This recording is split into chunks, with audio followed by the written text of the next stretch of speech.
Hello everyone, and welcome to a special edition of Slash Film Daily. Today we're going to be counting down the best movie moments of 2020 in a special Writer's Room edition.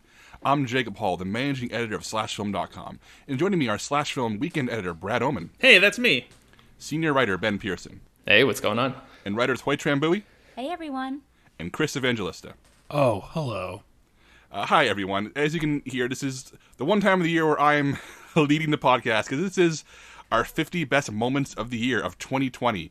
And if you've listened to past editions, you know what this means. We have a massive list of movie moments from 2020, and we're going to cut them down and fight over which 50 make the final written list for SlashFilm.com.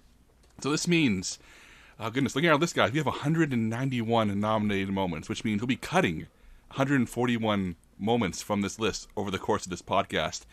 Real quickly around the table, nervous, excited, dreading, give me a word. Ooh, excited. I look forward to this every year, so I'm pumped. I'm a little nervous because there are still some movies on this list I haven't seen yet, and they will definitely be spoiled for me. But that's just the price I pay for being a lazy piece of shit. More confused that we have 3 moments from Bad Boys for Life here. Chris, how do you feel about this daily arduous trek? Like most things, I am a hollow husk with some wind blowing through it. I don't really have much else. Well, we will strive to fill you with new life over the course of the next several hours. As Brad implied, this is an all spoilers podcast. Any movie released in 2020 will be spoiled here. So if you're not caught up in movies, if you're saying you care about deeply, turn this off, come back later. The one exception is that we will have timestamps for films that were screened for critics or screeners were given to critics this year or last year, but not available for regular audiences yet. That means Minari, One Night in Miami, Nomadland. We will timestamp those discussions, so you can skip over them. We'll also try our best not to spoil those movies in a great deal, but everything else, Bad Boys for Life, a January 2020 release, will be spoiled, as well as everything else you've had a chance to see. So the basic rules here. I've devised a random list, starting with me, the rest is random, sorry guys, of Jacob, Ben, Brad, Chris, HT, and that's the order we'll go into either nominate things to cut or to add to the final list, and we'll go from there. Alright guys, we have our spoiler alert, we have our rules listed, 191 moments, that needs to become 50. I think you're ready to start. Alright, let's do it. Alright, before we begin our proper rotation, I want to make a suggestion. I think there are 2 moments on this list that I genuinely believe all of us agree should be on the final list no matter what. And I just want to put them out there before we begin a rotation. You guys cool with that? Yes. Sure. All right. Yep. I think the restaurant scene from The Invisible Man is on this list, 100%. Yeah, absolutely. Yup. Agreed.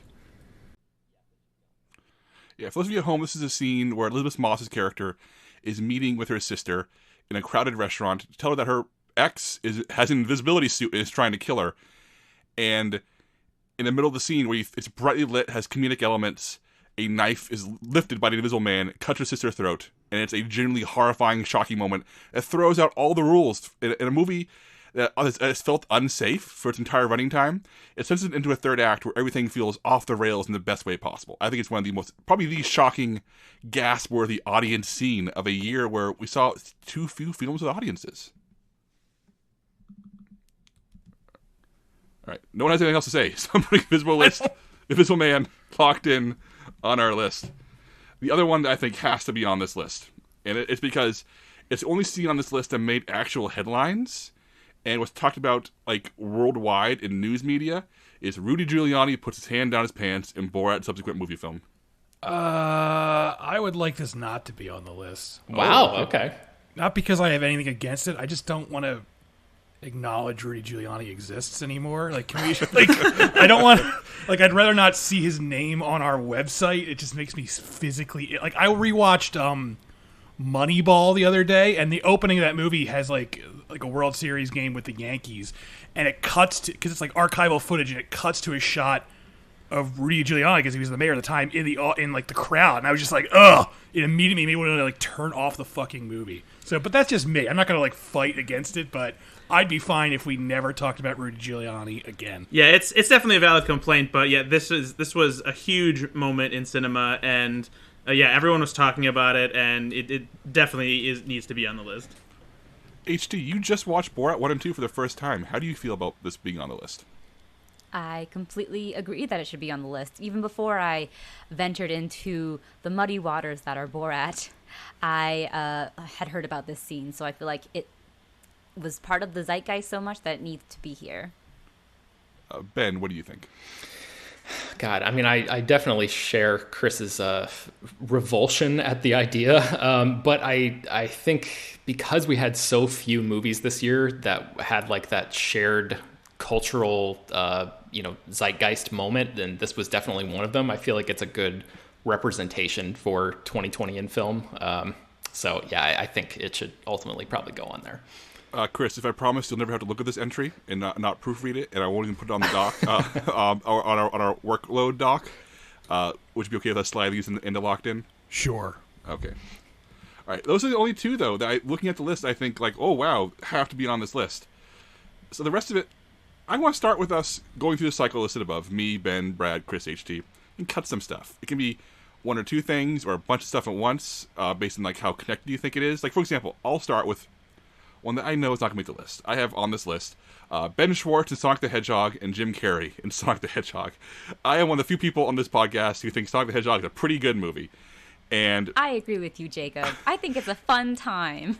But HG, do you agree that the fact that I have Ben Schwartz in Sonic the Hedgehog and Jim Carrey, not moments starring them, but just them, is evidence that maybe they were better than any moments and don't deserve to be on the list? I think Jim Carrey's mustache honestly deserves some some attention on our list. But because it was also a cultural moment. It was a time before. It was in the before times when people made fun of things like mustaches like gigantic mustaches on comedians. And I don't know. I'm for it, but maybe I'm the only one. Yeah, I feel like, look, I would fight for Sonic if there weren't 191 items on this list. All right, fine, cut it. All right, cutting both Sonic the Hedgehogs. Ben, cut something. Cut something that you love. Don't cut something that you hate. Cut something that you love and want to send off gracefully. Yeah, there's a moment from this film called Unpregnant that I've been talking about that I nominated that I knew full well would never actually make it on this list, and it's Veronica confronts Bailey's dad. So it's near the end of the movie, which is streaming on HBO Max, and I encourage everybody to watch it. Veronica and Bailey are the two main characters in the movie. They're high school friends who are sort of estranged, and they've come back together to go on this road trip to get one of them an abortion. And there's all these sort of side trips and fun little moments and detours that they take. And one of the detours is the Bailey character goes to confront her father, who is estranged, and they haven't seen each other in a long, long time. And her father is like a real piece of shit to her and very cold and distant. And this high school girl is just standing there, like, hard on her sleeve, just like laying it all out on the line. And her dad is just really giving her the cold shoulder, basically. And Veronica, the friend, comes in and just like goes off on the dad, basically, just like, do you understand what your daughter has gone through to have this moment with you, to try to reconnect with you? And it's just a really sweet moment of friendship that sort of, to me, represented some of the best parts of the movie in that central relationship. I know it's not going to make this list, but I just wanted to give a quick shout out to Unpregnant, which is one of the movies that ended up on my top 10 of the year. But I don't know if anybody even on this podcast has seen it, let alone out there in listener world. So maybe it'll inspire people to check the movie out. I actually just watched this over the recent break, and I love this movie as well. And I am a little disappointed that you're choosing to cut it. I'm not necessarily going to like fight to say no, let's keep it, but I do think that it's one of just like many wonderful moments of friendship between these two characters in a movie that just is a great road trip movie, a great sort of coming of age movie, and has an incredible dynamic between its two stars. So yeah, I don't know. I considering there are some like moments on this list that I haven't seen and stuff like that, I'm more inclined to like want this on there. But if you want to cut it, it's your choice. Well, thanks for watching it, Brad. I really just recommended cutting it because I didn't think anybody else had my back on it. But yeah, I still think, because, like Jacob said, there's 190 things on this list. It's not going to make it. So, but everybody should go watch Unpregnant. It's on HBO Max right now. All right. Well, I'm cutting Unpregnant. Brad, cut something. This was a fairly recent edition, and I'm almost certain that it won't make it. I just wanted to call attention to it because I think that this movie kind of just flew under the radar for a lot of people, mostly because it's only available on CBS All Access, and that is Sega Genesis missing out on creating the PlayStation with Sony.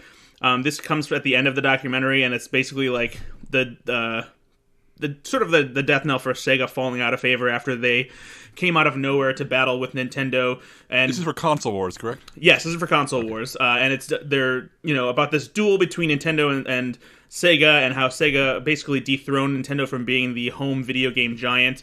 And you find out that one of the last things that they could have done was partner with Sony on making the PlayStation, but Japan's Sega headquarters abandoned it, thinking that it wasn't going to go anywhere. And as we all know, PlayStation is now one of the key video game contenders who is battling all the time with Nintendo and Xbox.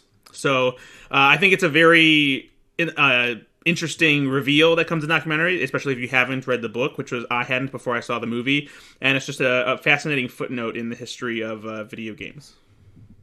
All right, I agree. It's interesting, but we're cutting it. Chris, cut something you love. Oh boy, I don't know if it's something I love, but I put this on here as a joke. So let's cut every scene with Brahms the Boy in Brahms the Boy 2. And in fact, I didn't write this other one, but the truth about Brahms is revealed in Brahms the Boy 2. Let's cut that too. I'm cutting 2. I put the second one on there, and I agree they should be cut, but I think Brahms the Boy 2 takes some real wild swings with its mythology, thinking that people care deeply about the history of Brahms, the doll. Maybe evil doll. Yes, for those of you who don't know, because you probably don't, because no one cares about Brahms the Boy 2. In the first Brahms movie, just called The Boy, the doll wasn't actually alive. It was actually the owner of the doll was living in the walls, which is ripped off of a movie called Housebound. But it was okay. In the sequel, though, they just go full out nuts, and they're like, oh, by the way, the doll is alive, and there's like a demon inside it, and it's really bad. It's a wild thing. I think I like it while you hate it. But Brahms the Boy 2 is absolutely not making this list, so let's chop them both. HT, kill a darling. Let's see. A darling. I'm going to kill one of the moments that I put on the list for from Lover's Rock, because the other moment I'm going to go to bat for.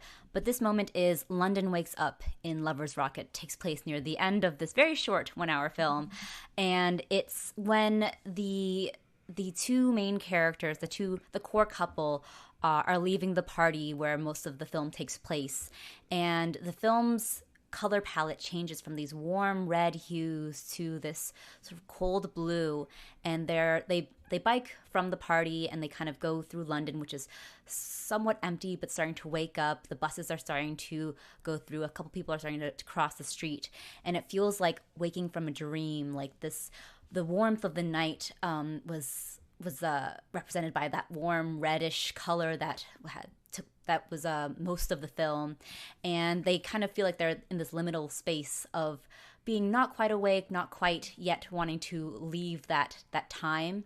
And it's such a quiet, like serene moment that feels like the world is starting to come in, like reality is starting to come in a little bit, and they have to part ways. So it's a nice little moment, but one that I will cut for this first round. All right, guys, it's one round down. Let's do another round of chopping. It feels good to get this list down a little bit shorter. So I'll go next. I have 4 moments from Color Out of Space on this list. Nicolas Cage screams about the alpacas in Color Out of Space.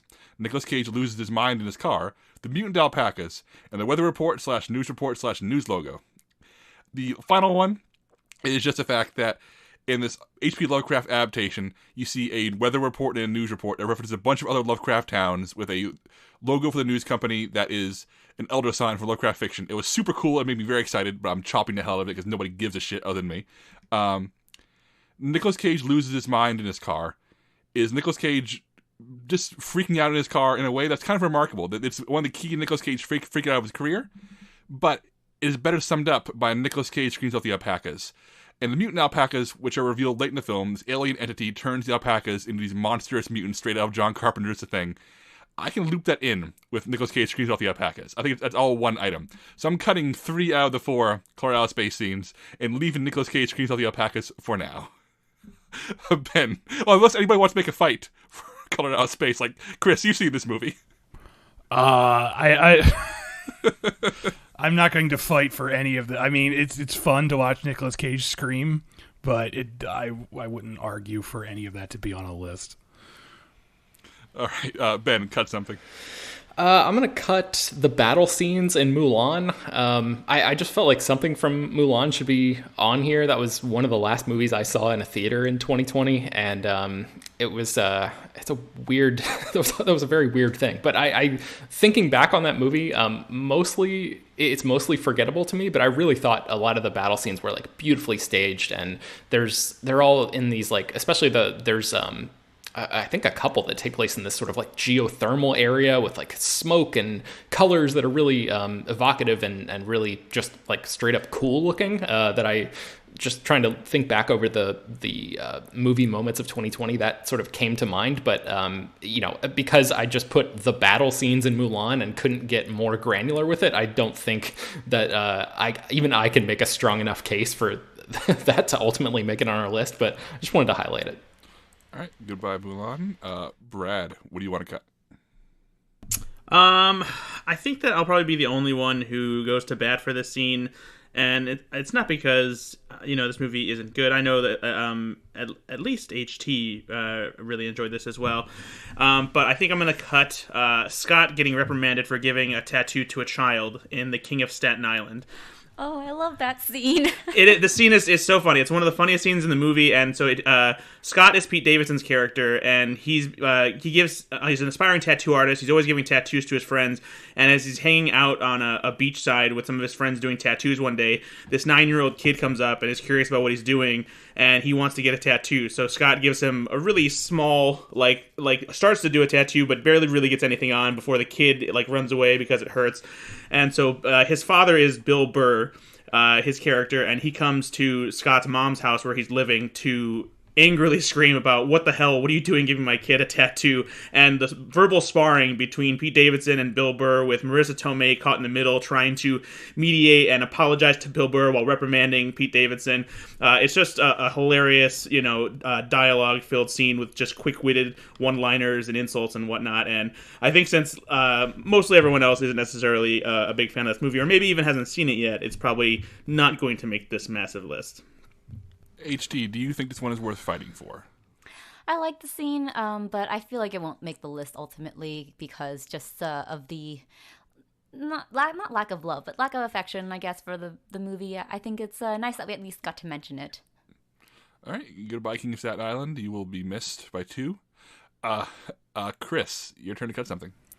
I see there are 3 things from the old guard on this list, and I'm sorry, but the old guard is a piece of shit and does not belong anywhere on this list. I'm sorry, but it's a bad movie. Look, I get it. There is a really great, empowering moment where there are 2 gay characters, and they share this big, passionate kiss, and they talk about their immortal love, and that's cool. It's great to have that representation in a movie, but that doesn't make the movie good. The movie itself is bad. It's poorly constructed. It's all prologue. Like, the whole movie is set up for, in the sequel, that's when you'll meet the real old guard, and it's just a bad movie from start to finish. And strong disagree, Chris. It does not belong on a best of anything list. I'm not on this train either, Chris. However, I do agree that maybe, Ben, as the fans, maybe we should meet Chris halfway and cut 2 of these moments and leave 1 for us to fight for later.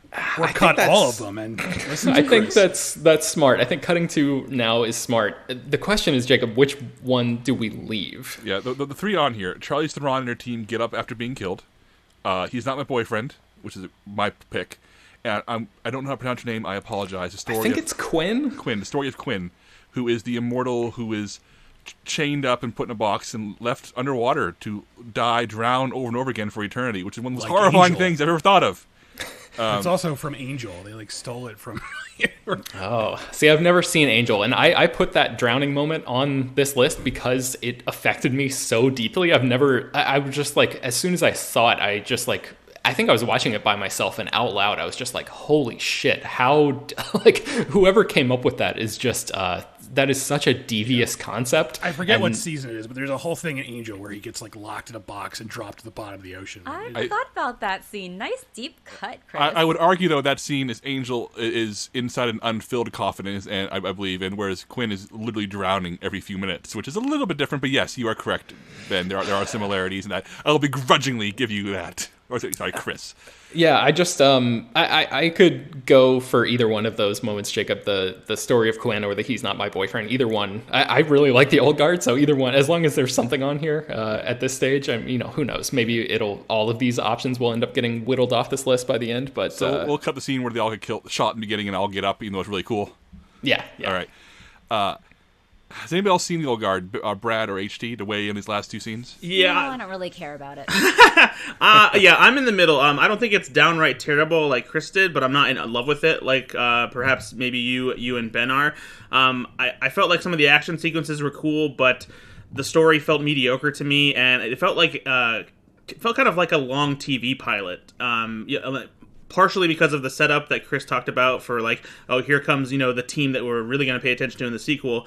And just because I felt like the production quality wasn't really there. Just like, as cool as the action was, it just felt like it took place in like boring locations and didn't really do anything exciting with what is a really promising and cool concept. So I'm somewhere in the middle, and if I were to pick one, I would say that it's definitely the drowning torture for what would have been eternity, because I do think that as an idea, even if it was in Angel before, is something that is a very cruel punishment to have in a movie like this, and it added an interesting level to what is seen as a benefit to immortality.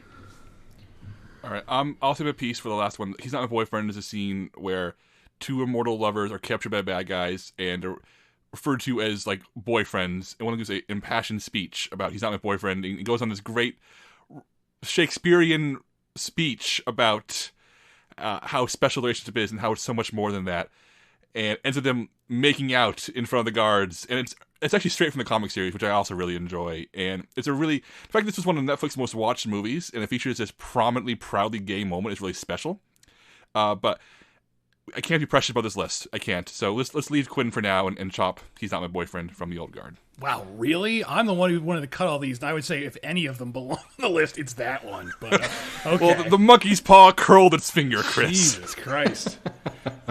HT, let's cut one more thing from you, then we'll probably reassess how we're going to approach this list.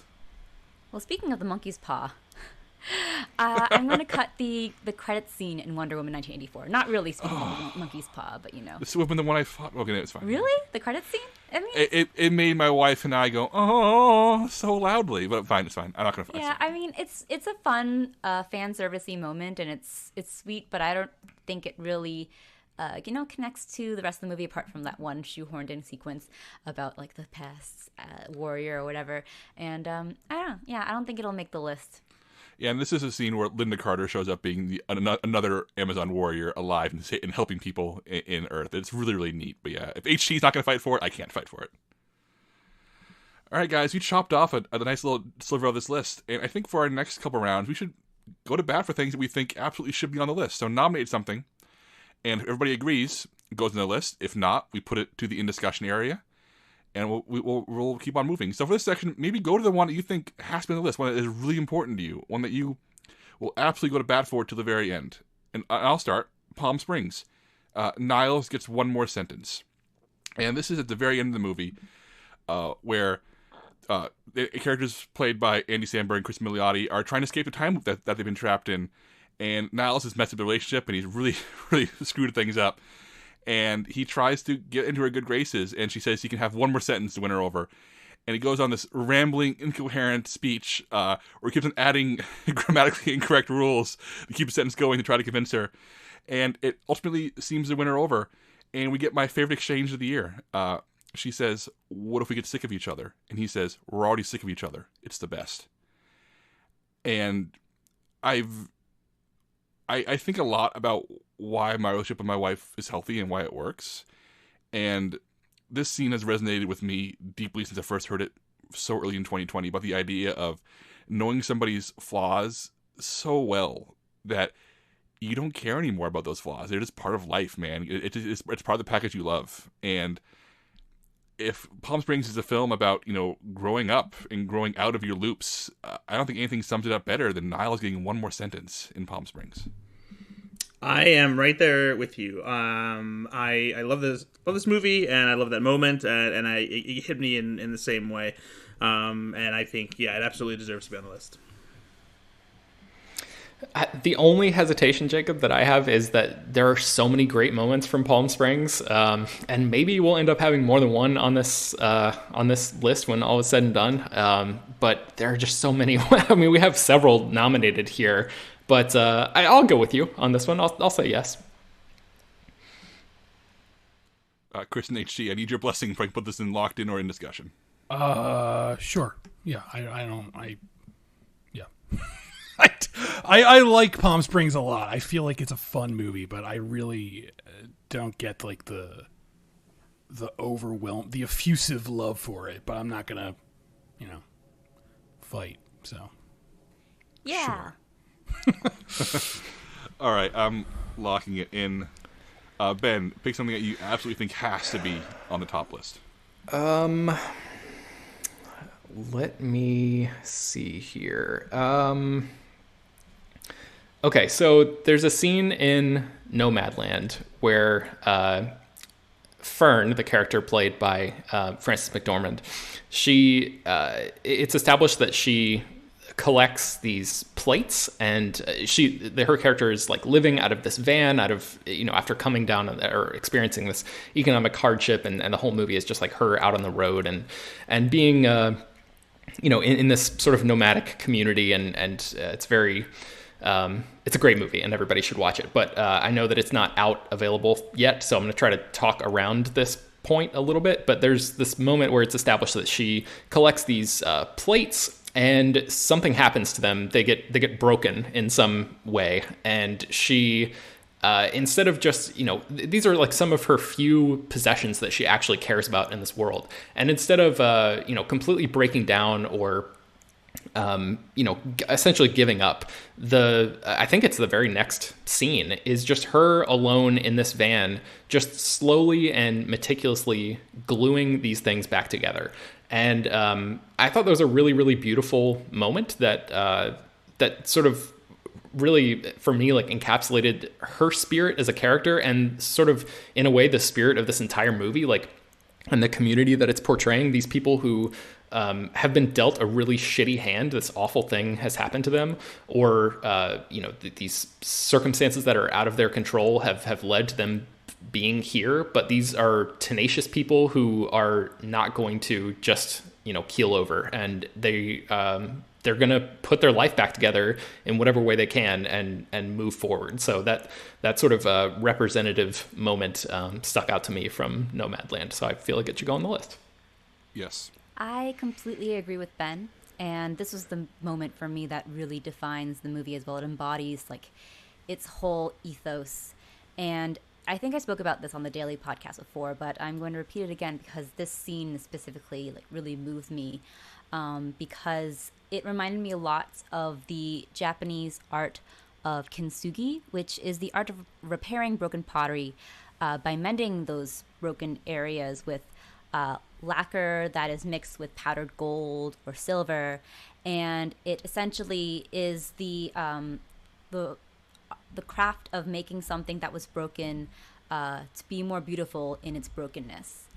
And I think that so perfectly represents Nomadland, that these are people who are struggling with grief, with some sort of loss in life, and they are so much more beautiful coming out of that at the end of the tunnel in the end, from all their experiences. So I completely agree with you.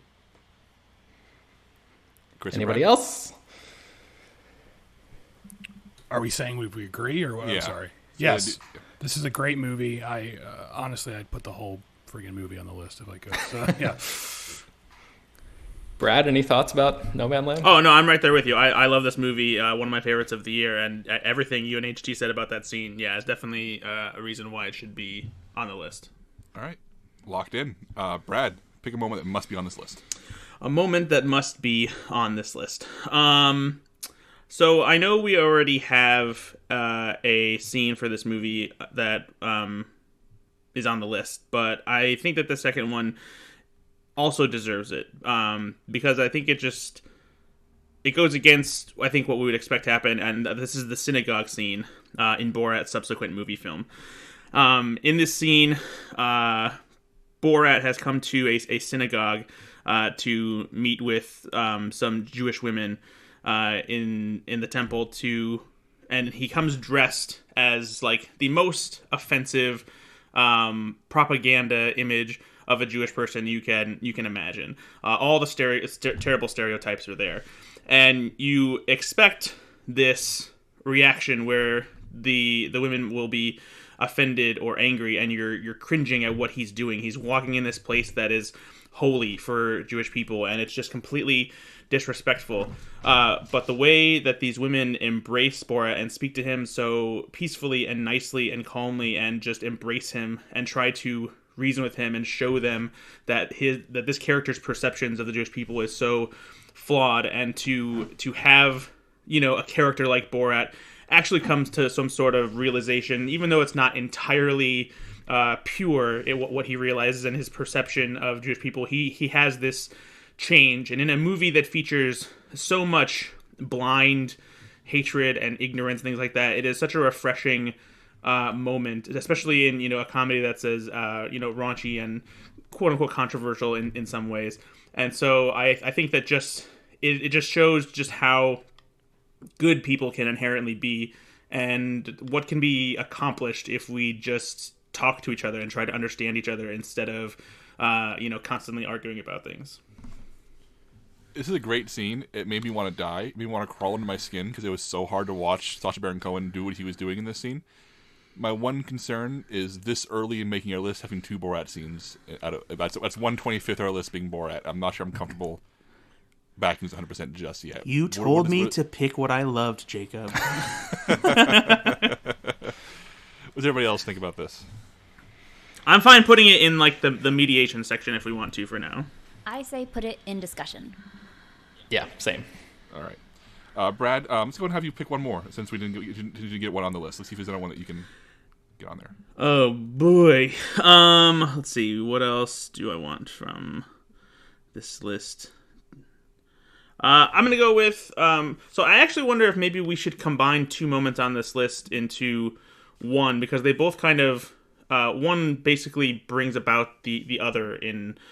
a way. I think they're kind of linked, and you guys can decide if that's true. And would be Joe sees life from a new perspective in Soul, and Joe doesn't feel like he thought he would after playing the big show in Soul. And so Joe Gardner is a character, middle school band teacher. He's been obsessed with becoming a jazz musician, a professional jazz musician, playing gigs with jazz icons, touring, playing in jazz clubs. And when he finally gets the opportunity to do so and does, he doesn't feel quite as fulfilled as he did. The thought of doing what he's always wanted to do isn't nearly as satisfying. And this goes hand in hand with him realizing that the spark that you have, maybe the thing that you are skilled at, that you love, that you're passionate about, doesn't have to be what completely defines you. It doesn't have to be your life's purpose, and that you don't have to dedicate all of your being to it in order to live a fulfilled life. And I think that that's one of the things that makes Soul one of the best movies of the year. It's especially in a year when we've been faced with so much hardship and things like that. It's good to know that not everything has to go as planned, or we don't always have to get what we want to in order to live a life that makes us feel happy and fulfilled. So I put the Joe sees life from a new perspective moment on there, and I think I probably should have written Joe sees his life from a new perspective, because the moment that I'm specifically talking about was at the end of the movie when he sort of re-visualizes some moments that he saw in that the Hall of You or whatever it was called, I don't remember, where he and 22 early in the film are walking through his own memories or sort of a slideshow of his life, and he's just like eating food in a restaurant by himself, and it's like this really sad, pathetic moment, and he says something like, my life has been meaningless or whatever. But at the very end of the movie, he has this new sort of outlook on life, and he sort of gets these, because of his interactions with 22, he has this shift in perspective where he sees the beauty in those moments that before looked like they were pathetic and sad and terrible. So that moment where the music swells and it's really this classic Pixar montage kind of moment is what I was talking about, and I feel like that's a little bit different that's a different point than the one in the doesn't feel like he thought he would moment, but I don't know, so I'm not sure about how do you feel about that, Brad? Yeah, with knowing that clarification, I see what you're saying, and yeah, they're definitely, they would be two separate moments then. I would argue as list master that we could they're both from one right after the other, and one leads the other, so we could cheat and make them into one entry, and I'd be okay with that. Yeah, I'm okay with that. Sure. Because I cried throughout pretty much the last third of Soul, starting with him leaving the club, and like copious tears during him looking back on his life and realizing that living was the important part, not the accomplishments. That was an incredibly moving concept, the idea of realizing life is so much more than the one dream you think you have. I think both these moments can be combined, should be on the list. HT, Chris, thoughts? Well, I'm a little annoyed because I put the doesn't feel like he thought he would after the show, and I was going to read that next, but now I have to pick something new. I just want to weigh in on that scene specifically is the one that really meant the most to me in all of Soul, because I've been in that situation where I've set goals for myself, and I was like, when I finally do this, I will feel legitimate. I will feel like I've finally succeeded in my dream. And then the moment comes and it passes, and I'm like, oh, I'm just the same fucking person I was before this. And I feel very, very oddly disappointed that, I didn't get that euphoric feeling of accomplishment. So that's really why that scene in particular stood out to me. But if you want to combine them all, I have no objections. Yeah, I put it on our list as Joe after the show / a new perspective in Soul. I agree with this move. All right. Well, Chris, sorry to put you on the spot here, but you are next. Oh man, now I gotta find. All right, I don't even know if this will even make the list, but I want to point out the very opening scene of Possessor, which is my favorite movie of the year. Because it is just it knocks you on your ass immediately and tells you what kind of movie this is going to be. So I saw Possessor at Sundance. I really didn't know what to expect of it. I just knew the basic plot, which is there's an assassin and she can upload her consciousness into other people's bodies and have them carry out the assassinations. So that's really all I knew. And I saw this at a packed theater at Sundance, and all of us were in the same boat. We're just like, we don't know what we're going to get. And the movie opens with this woman. We don't know who this woman is. We don't know what she's doing. She just seems alarmed and off kilter. And we follow her into this really fancy looking restaurant. And literally without warning, she just strides up to this guy. We don't know who the guy is either. She just strides up to him, pulls a knife out of her purse, and just violently stabs him to death. And it's really graphic and it's really bloody. And I just remember the rush in the theater as when all of us at Sundance saw this, and we just all collectively lost our minds effectively, because you're just like, holy shit, what is this movie? And it didn't let up from there. The whole movie is basically just nonstop brutality. And but I feel like that opening scene really sets the stage for all the brutality to come, because it's senseless and it's out of nowhere. And even if you know something violent is going to happen here, you're not prepared for how visceral and how realistic the gore is portrayed. So I guess I'll go with that. Yeah, I think one of the scenes in Possessor, we have 4 on this list, should be on this list. I wasn't sure which one, but as a person who's batted the hardest for this film, if this is one you think belongs of those 4, Chris, you have my back 100%. It's tough. I mean, like I said, it's my number 1 movie of the year, so I'd be happy with any of these on the list, but I feel like that's the most...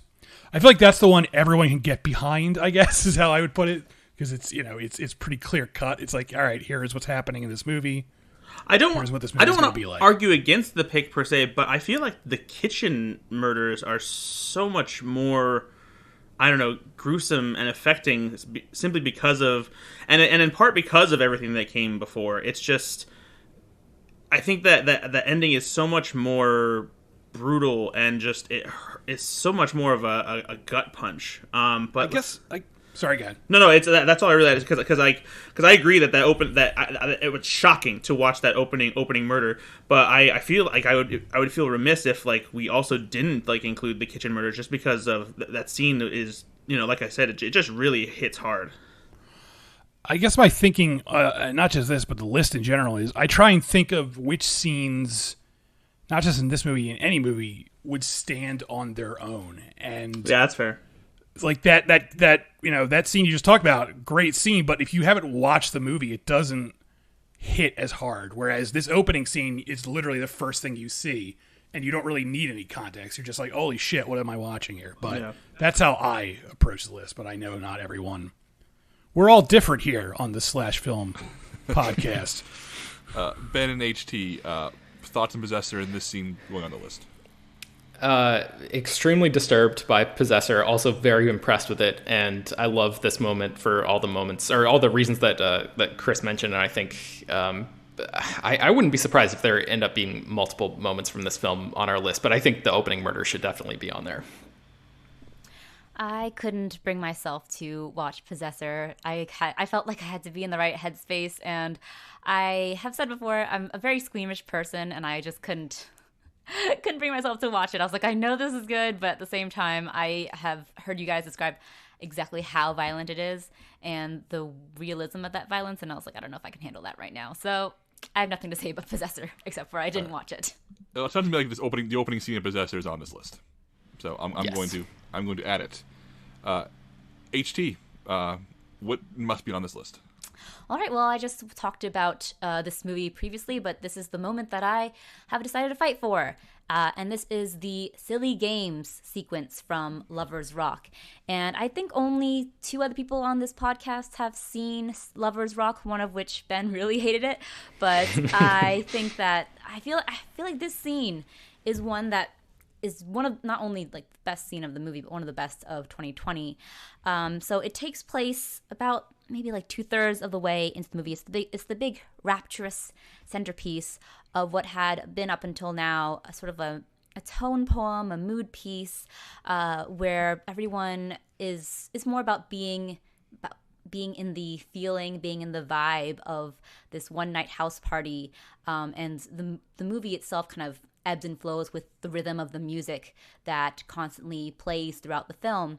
But this sequence really stands out because it's a housewide sing-along of Janet Kay's 1979 single Silly Games, and the music stops for like the entirety of this sing-along. Everyone sings a cappella, a little off-key, swaying and dancing to their own singing, and it feels like this moment is suspended in this euphoria of the shared communal experience, and it feels like the world just kind of falls away and everyone is just so overjoyed and excited and to be in that moment, and it feels so cinematic and beautiful, and it's the one moment to me that really transcends the rest of the film in its very Wong Kar-wai inspired sensuality. This is the moment that makes it feel like this movie, Lovers Rock, is more than just Steve McQueen doing In the Mood for Love. It's so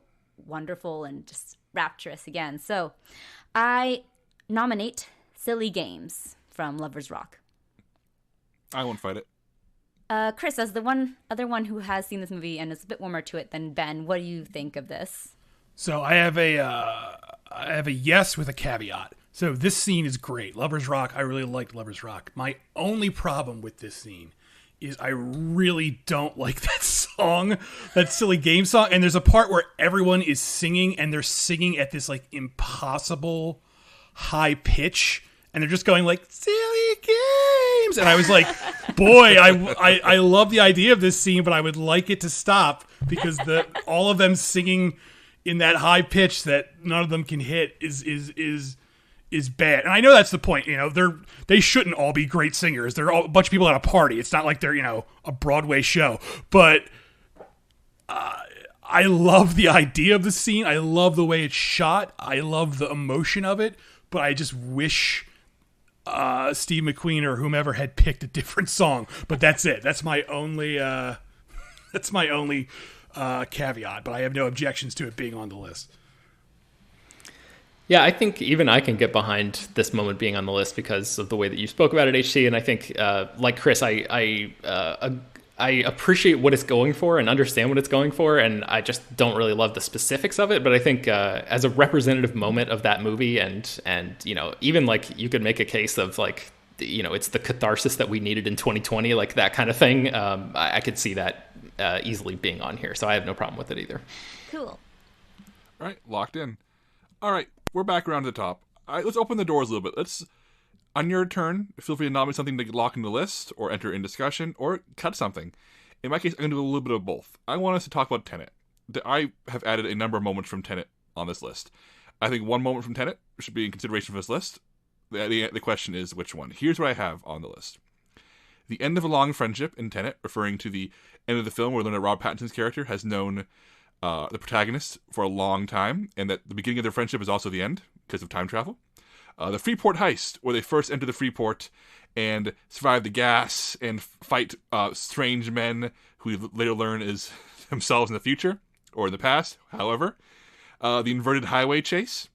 Return to the Freeport, where we see the Freeport heist from the alternate angle. And the final battle, where it's the what do they call it? The temporal pencher movement. Temporal pencher movement, where characters moving backwards and forwards in the same scene, fighting the same battle from different angles and times. And finally, one that I think it cracks me up: Elizabeth Debicki is tall. Because as I think Chris put this on here, because the movie proudly lets Elizabeth Debicki tower over everybody else in the movie, and that's great. However, I think maybe we cut all these except one, because I don't think we ever more than one. Elizabeth the one we're Debicki keeping is is tall. Is yes, the one, right? We're keeping that. So I actually think that the one that we should keep is, and it's essentially two moments, because they go hand in hand, and I think it's just the entirety of the Freeport heist, both the first part and then returning to it, because they work hand in hand. They go with each other so well. And honestly, I think while the inverted highway chase is cool, it's very reminiscent of Matrix Reloaded for me. And while there are some interesting moments in the final battle in Tenet, I don't think it's quite as great as it's cracked up to be. And as much as I love Elizabeth Debicki being tall, I mean, it's just not one of the 50 best moments of the year. Yo, Debicki, I'm taller than you by 1 inch. Come on. Here's my thing. I'll cut the final battle happily if however, I really, really like Robert Pattinson's character revealing that he's been friends with the protagonist for a long time. Am I literally alone in thinking this is a really, really delightful, twisty, fun reveal? I do think it's cool. Yeah, I think it's cool. I think it's the moment where the movie kind of clicks in place, because a lot of the film is just kind of not really understanding what's happening and kind of expecting to be taken along for the ride, but that's when the puzzle pieces somewhat start to fall in place. I would say maybe we put the friendship one in discussion and put the Freeport stuff on the list and cut the rest of the Tenet moments. All right. If we can combo the Freeport heist, like Brad suggested, which it's a great idea, even though they're two separate moments from different parts of the movie, I think if any movie would allow us to get away with that, it's Tenet. Yeah, for sure. How about we put Freeport heists on the list, because I think something from Tenet belongs there. We can put the long friendship in discussion, as Brad said. And Elizabeth Debicki is tall is delightful. I love that it's on this list. I love that we're talking about it. I love that this movie let her be tall. But Chris, if you want to seriously argue for it, please, by all means. But are you going to fight for it, or are we going to cut it?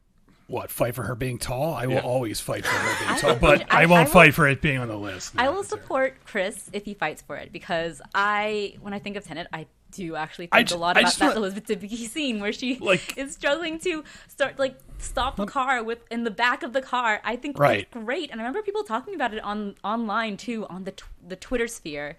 So I feel like it's one that sort of was somewhat in that cultural zeitgeist. I can't exactly argue for like the entire public, but at least in the film Twitter circles that we're in. So here's the reasoning. Like, yes, this sounds silly and jokey, and it is, but there's, Hollywood has this long tradition of leading men do not want to be seen as short. Like Tom Cruise is the best example of this. Tom Cruise, great actor, really short guy. And I just rewatched The Color of Money recently. It's one of his early movies when Martin Scorsese directed it. And there are wide shots where you can see Tom Cruise is basically wearing like high heels so he can be as tall as Paul Newman and Mary Elizabeth Mastrantonio. So it's like Tom Cruise would never do a movie with Elizabeth Debicki because he would literally have to like stand on apple crates. And the fact that I don't have the exact quote in front of me, but I was reading a thing about Tenet where the minute they cast Elizabeth Debicki, Nolan and his team were like, you know what? It's silly to hide the fact that this actress is, over 6 feet. Let's not even bother doing that. And there's literally a scene where John David Washington has to like stand on his tiptoes to kiss her on the cheek. And I can't remember like ever seeing that in a movie, a movie where like the male lead has to literally sit on his tiptoes to kiss the female lead. I think that, so while I'm not going to be like, this needs to be on the list, and while I do think most of this is done in jest, I do think it is kind of like a unique thing that this movie was like, you know what, fuck it, we're not gonna hide that this actress is very tall, and I think that's cool. But again, I'm not gonna be like, this must be on the list. So okay, I'm cutting the inverted highway chase, and I'm putting Elizabeth Debicki as tall and End of a Long Friendship in discussion because I think both belong. I don't think I'm ready to cut either of them after Chris's words there because Chris is right. It's gonna become a Penn and Taller moment. Oh my god. We're gonna get Elizabeth Debicki is tall in the list by a hair. All right, okay, that was a good week. We got Freeport heists on the list. We got 2 10 moments in discussion. List grows shorter. Ben, pick something to cut, pick something to discuss, pick something to add. Okay, let's see. Okay, one that we can cut is one that I put on here. Let me find it. It is Capone murders people with a golden Tommy gun in Capone. Explain this. I've not seen Capone. Oh my god. So, it's been many months since I've seen Capone. So if anybody else, I think Chris, I know you saw this movie. If anybody else has seen this, please jump in and correct me if I'm wrong on any of the details here. But I believe this is a dream sequence? ? It might have been unclear to me even as the movie was unfolding. I don't remember the specifics, but Tom Hardy, who's playing Al Capone as this sort of like disease-riddled older version of the character that you have not seen in any gangster movie before.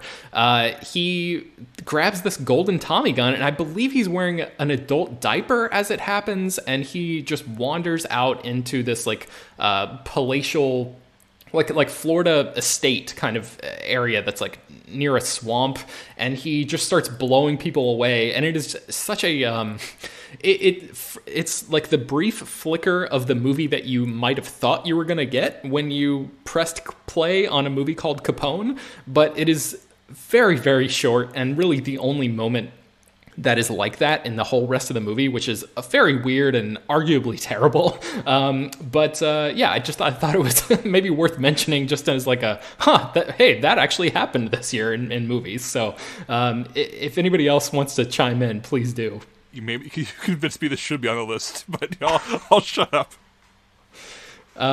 Anyone else? Did I get those details right? Chris, you saw Capone, right? I really liked Capone. I feel like I'm the only one in the world who liked it, and I would have no trouble with this being on the list because I think it'd be very funny if we had Capone on our list. Especially, it'd be really funny if we made it like number 1. Can we just do that and like call it a day? But I just want to add that you got that right, except for one detail is the whole movie Capone is trying to quit smoking, and instead of using cigars, he puts carrots in his mouth. So not only is he wearing a diaper, but he also has a big carrot in his mouth, like Bugs Bunny. This is not getting cut. This is not getting cut. This is going in discussion. All right. Okay, yeah, fair enough. I'm on board for this too. I know nothing about this movie except people were talking about Tom Hardy shitting his pants or something. Oh yeah, we should have that on the list. Tom Hardy shits himself. This sounds. We should have this be like all Capone stuff. This sounds just as crazy as the lobster scene from Venom. So I think it just needs to go on the list. the Tom Hardy Memorial spot like every 2 year. years in a row, Tom Hardy gets a spot on the list on like an absolutely reviled movie that is just one scene that is so bonkers that he, of course, gets to be on the list. Okay, so Jacob, after actually saying all of that out loud, and with the seeming support that it has, should we just move that into locked in now Fuck and just yes. be done Let's with do it? Fuck yes. Yes, more Capone on this list. All right, I thought I was going to get rid of that, but we ended up locking something else in. So I don't know, Jacob, you want to move on to somebody else? Yeah, let's get Brad. Brad, cut something to start a discussion. Okay, I was given an ultimatum before this podcast began, and it came from Drunk Jacob, because Drunk Jacob is the one who apparently found some things to enjoy about the stupid, awful, nonsensical movie that is Hubie Halloween. And there are 3 goddamn scenes that are in consideration for this list, and Jacob told me that I have to choose one to go on here. And so I think that what needs to happen here is, because 2 of these are actually somewhat similar in a way, and so I think that what needs to be on this, and I'm saying this because this is the one thing that I thought was actually amusing throughout the entirety of Hubie Halloween, is that Adam Sandler's character is constantly has things thrown at him all over this movie. When he's riding his bike down the streets, when he's running away through the woods, he gets eggs thrown at him, he gets rocks thrown at him by bears, cinder blocks, tons of different things. And so, since 2 of the scenes of the 3 on here involve him having things thrown at him, I think that what should be on the list is Hubie Halloween gets things thrown at him in Hubie Halloween, since it's the one good gag that runs throughout the entire movie. All right, basically the 3 scenes on the list: Rocky Balboa style, where he catches a bunch of eggs thrown at him, drinks them all from his thermos, then pukes all in one long ongoing shot where you can't see the puke tube. Astonishing filmmaking. The Ugly Cat in Hubie Halloween, where Hubie's girlfriend insults a woman and her cat, and they cut to a reaction shot where the woman looks shocked, but so does a cat because they CGI its face to have a reaction. Oh my god. The fact that you're laughing so giddily about this makes me so mad. And the last one is the last time we see things thrown at him. Hubie is driving through the field on his bike, and but there's no people around, but there's a bunch of people in bear costumes. The bears are throwing rocks at him because there are no people, but someone needs to throw things at him, so there are bears. Oh my gosh. This is the worst. It's just I hate it so much. So, Brad, so you think we should combo 2 of these? Yeah, I think it should just be Hubie has things thrown at him throughout the entirety of Hubie Halloween. Okay, I'm going to move that in discussion, and otherwise move them from the list. Actually, no, here's the deal, Brad. I will cut all of Hubie Halloween permanently off this dock under one condition. Oh, interesting. We Okay. agree that Hubie Halloween is a top secret number 51 on the final list. Oh my god. Yeah, I think that we all win when we do that. So yeah, let's do that. I need to sign off from every person on this damn podcast. I mean, I agree. I haven't seen this movie, but it sounds really awful, and the idea of it not being on the list sounds like a plus to me. So, Yeah. What's the argument? Oh, go. I'm happy that you love it so much, Jacob, and that I gave you some joy in your life. But yes, number 51. Yeah, Chris, if you agree that Hubie Halloween is the top secret number 51 on this list, I'll remove it from the list entirely. I don't know. I kind of want it in the main list. Let's fight this out. Because you're so messy. All right, No, in discussion. yeah, that's fine. I mean, as long as we all know deep down in our hearts, there's a place for Hubie. we fine. do. Okay, fine. I admit defeat. I admit defeat. Good job, Brad. You win this round. Chris, your turn to cut something or nominate something or start a conversation. Okay, there's 3 different Hamilton numbers on here. I put 2 of them on here. I don't know if we want to cut all 3, want to keep one or what. I would say if I had to go to bat for any of these 3, the 3 are Satisfied, One Last Time, and wait for it. I would probably push for Satisfied, which is just not only is it probably the best song in the whole musical, the staging is phenomenal, and the way they shot it. I love Hamilton. I love watching the film version, but I have some qualms with how kind of unoriginal they were with filming it. They basically just let the camera roll and let people run around stage, and then they insert a few close-ups. But I do think for this particular musical number, they actually did try to go all out, and there's a bunch of like overhead shots that keeps cutting around, and at the same time it also displays how much work goes into that scene, because that scene in general, not only is it a new song, all the actors on stage are recreating everything they just did from the previous song, because the whole thing is they're rewinding back to a moment we already saw, and the way it's staged is really good. And not only that, just the performance from Renee Elise Goldsberry, who sings the majority of the song. On the recorded version, the cast recording, it's great, but it's even better in this staging. Like the notes she hits here are just fucking phenomenal. So if I had to pick one of the three things from Hamilton that are on this list, I would probably go with that. Although I like the other two immensely as well. That the One Last Time recording in particular is fucking just great, where George Washington is stepping down basically, and Christopher Jackson sings the hell out of it. And Wait for It is also good. This is Tar. I should have gone this way because now I want all three on this list. But I'm gonna stick with my guns and say if I had to pick one of the three, it would be Satisfied.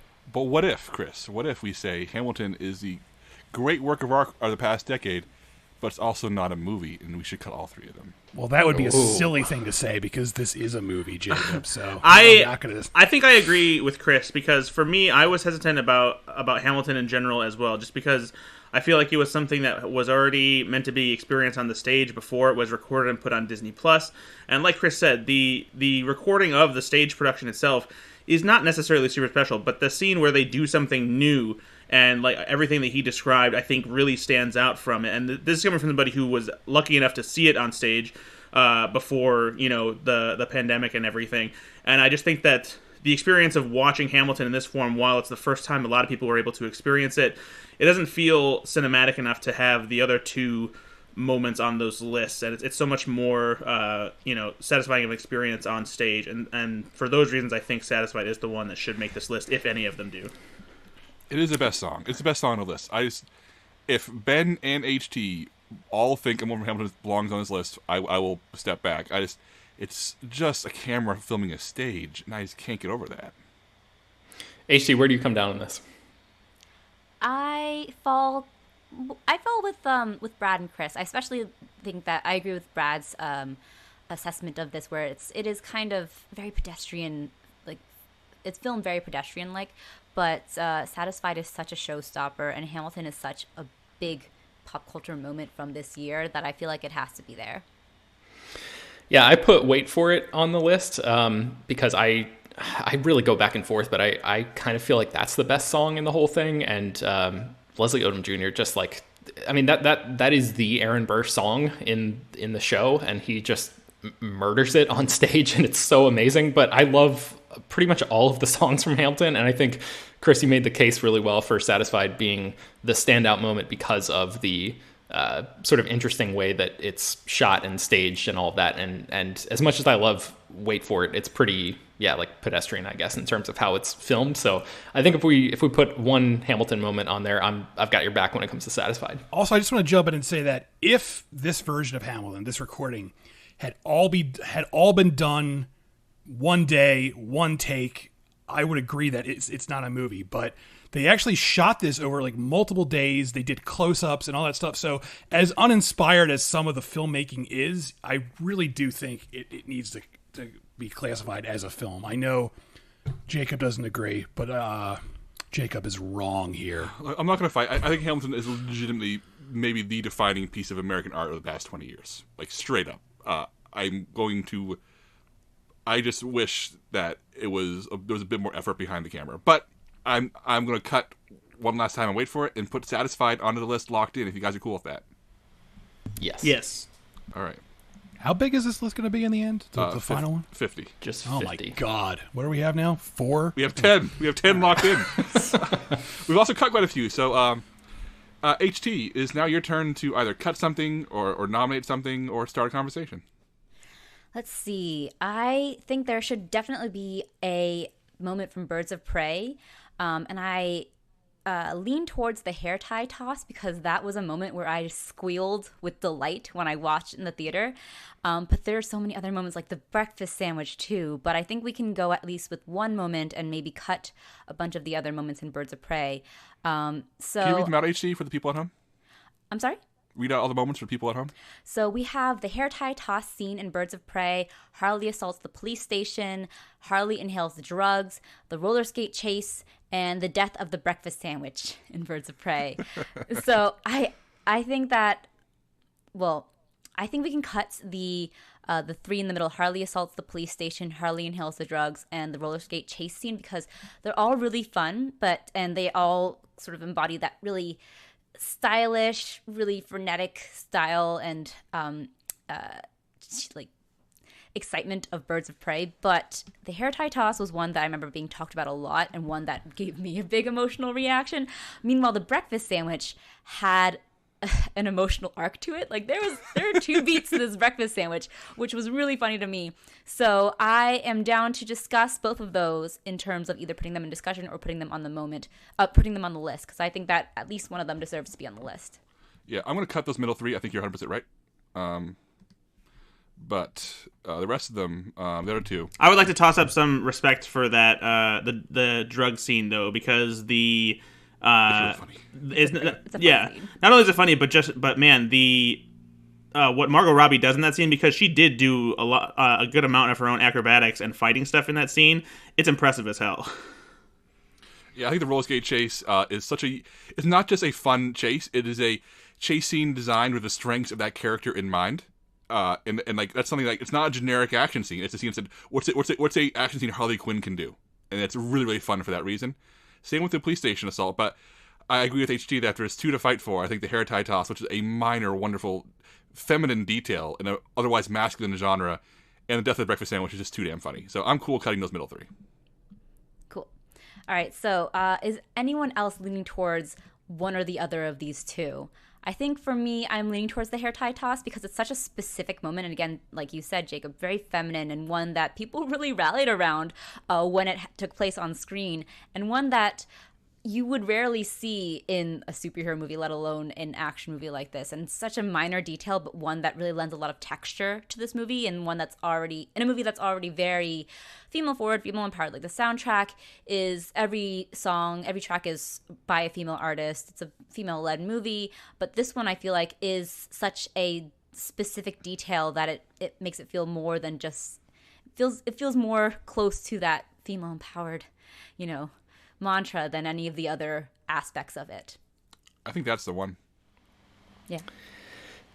The breakfast sandwich is so great. I'll back you on this, HT, because of all the reasons you just said. But I think the breakfast sandwich, even if we are cutting it, just to say goodbye to it, that's such a great moment that, a few years ago, you would never expect to see something like that, especially in a DC movie. Like, DC is like the, you would expect something like that in a Marvel movie, maybe. But for DC to include a moment of levity like that, that is so well executed, and like they really go the extra mile, like you're saying, to set it up and then pay it off in slow motion, and like you really feel Harley's pain when she loses this thing. Yeah, my stomach dropped a little when that breakfast sandwich fell on the ground. But I think you're right. I think the specificity of the hair tie toss, even though it's like literally 1 second of screen time or something, is just so so unique to this movie. And it does kind of feel like the breakfast sandwich thing could have been in another movie. It's just surprising to me that it was in this movie. But yeah, I'll back you on that. All right. Anyone else?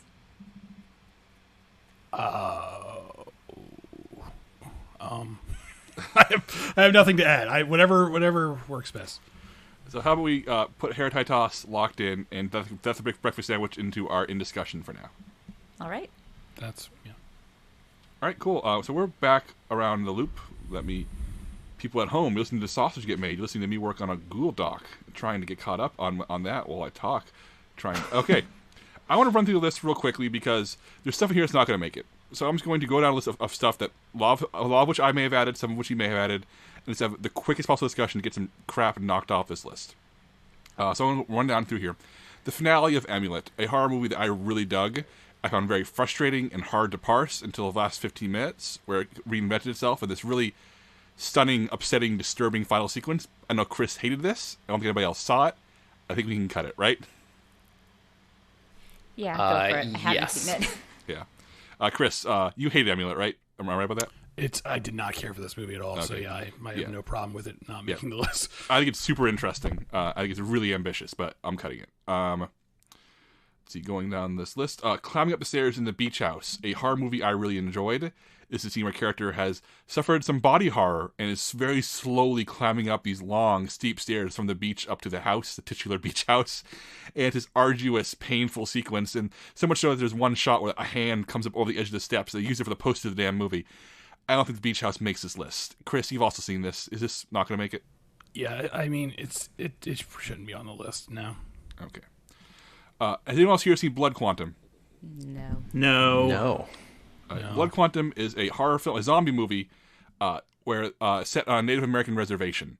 And for the first 45 minutes or so, it's a pretty standard zombie movie, except it's set on a reservation. The characters are all Native Americans. Their main character is a Native American sheriff on this land. And it's very entertaining and very unique for its setting. But otherwise, it's pretty standard stuff. And about halfway through the movie, it's a time jump of like unspecified, maybe a year, maybe 2 years, where the reservation is walled up. And it shows this Native American population has how they managed to survive the zombie apocalypse. And the rest of the movie is set in a completely different world, one where they have completely rewritten the rules of their lives to survive. And there's revealed that Native Americans are immune to zombie plague. So all the white people are banging on their walls and on gates of the reservation demanding to be let in. And it's this fascinating time jump that really explores how society rewrites itself. But like I said, as the only person here who's seen Blood Quantum, there are ones on this list I would like to fight for more. But Blood Quantum is very interesting and very good. Action Park. We have two moments for Action Park. We have the loop slide in Action Park, or Class Action Park, and my joking one, pick a moment in Class Action Park, because I couldn't decide which one to pick. I like Class Action Park, guys. Do we think it makes the list? No. Yeah, I don't know. I liked it a lot.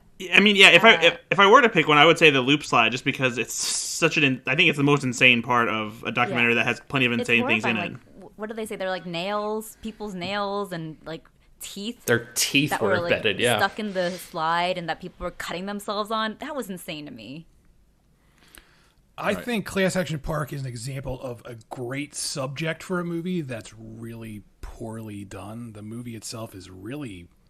Like, they keep reusing the same footage over and over and over. And I get that they only had a limited amount of footage to work with, but I feel like as wild and crazy as that story is, and it is, the movie itself is kind of poorly made. So I would feel weird if it made this list. Then again, Capone is on the list, so who am I to talk? Well, I think what you're talking about, Chris, is like the exact reason that we're doing or having like this kind of discussion. Like, I don't think anybody's going to argue that Class Action Park is one of the best movies of the year, but I think the idea that it presents and displays, however poorly, throughout the rest of the movie. Yeah, but it's not even like a case of good filmmaking. It's literally just talking heads on couches and then cutting to some archival footage and some really shitty animation, I should add.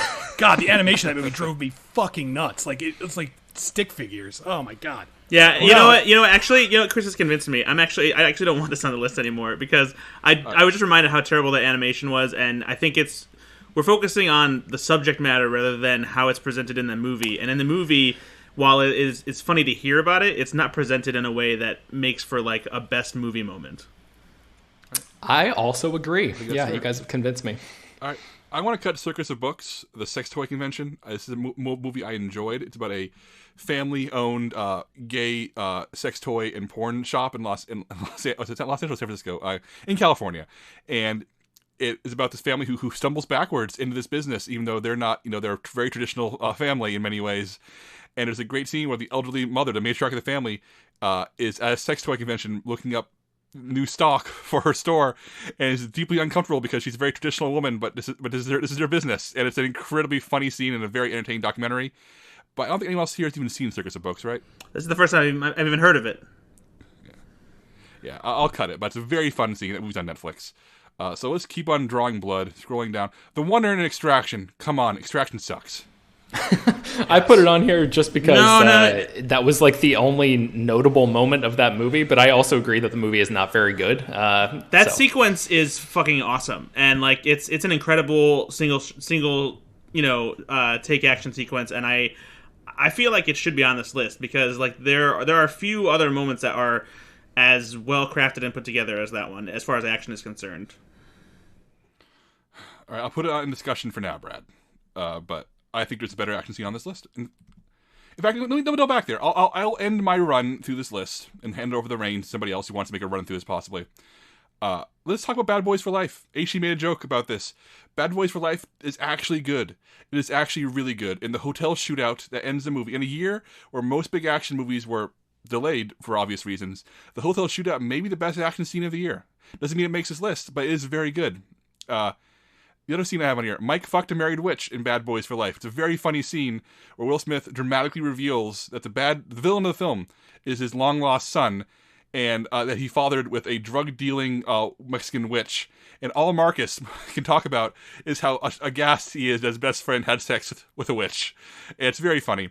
But the scene from Bad Boys for Life that I think belongs in contention is very early in the film.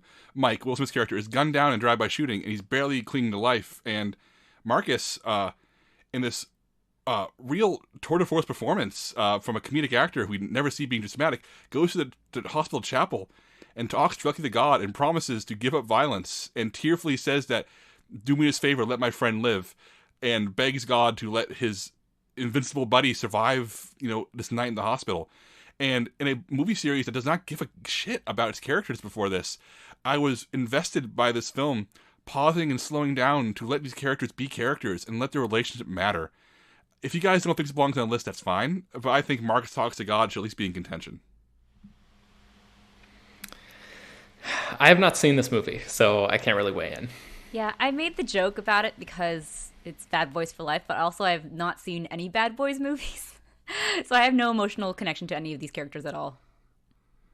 Chris, what do you think?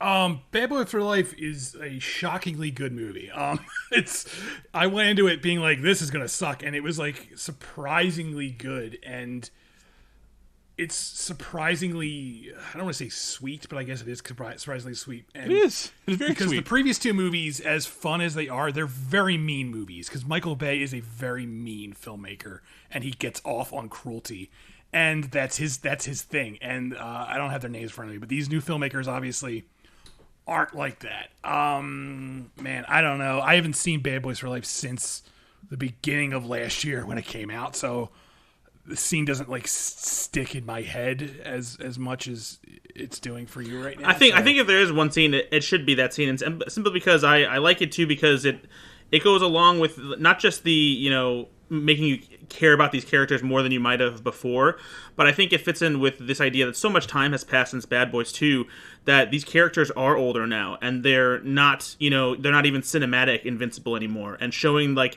their age in this way, and like having Martin Lawrence come to terms with the fact that they really could die at any minute, especially now that they're not in the hands of Michael Bay, that I think that adds a new dynamic to the franchise that we haven't had before.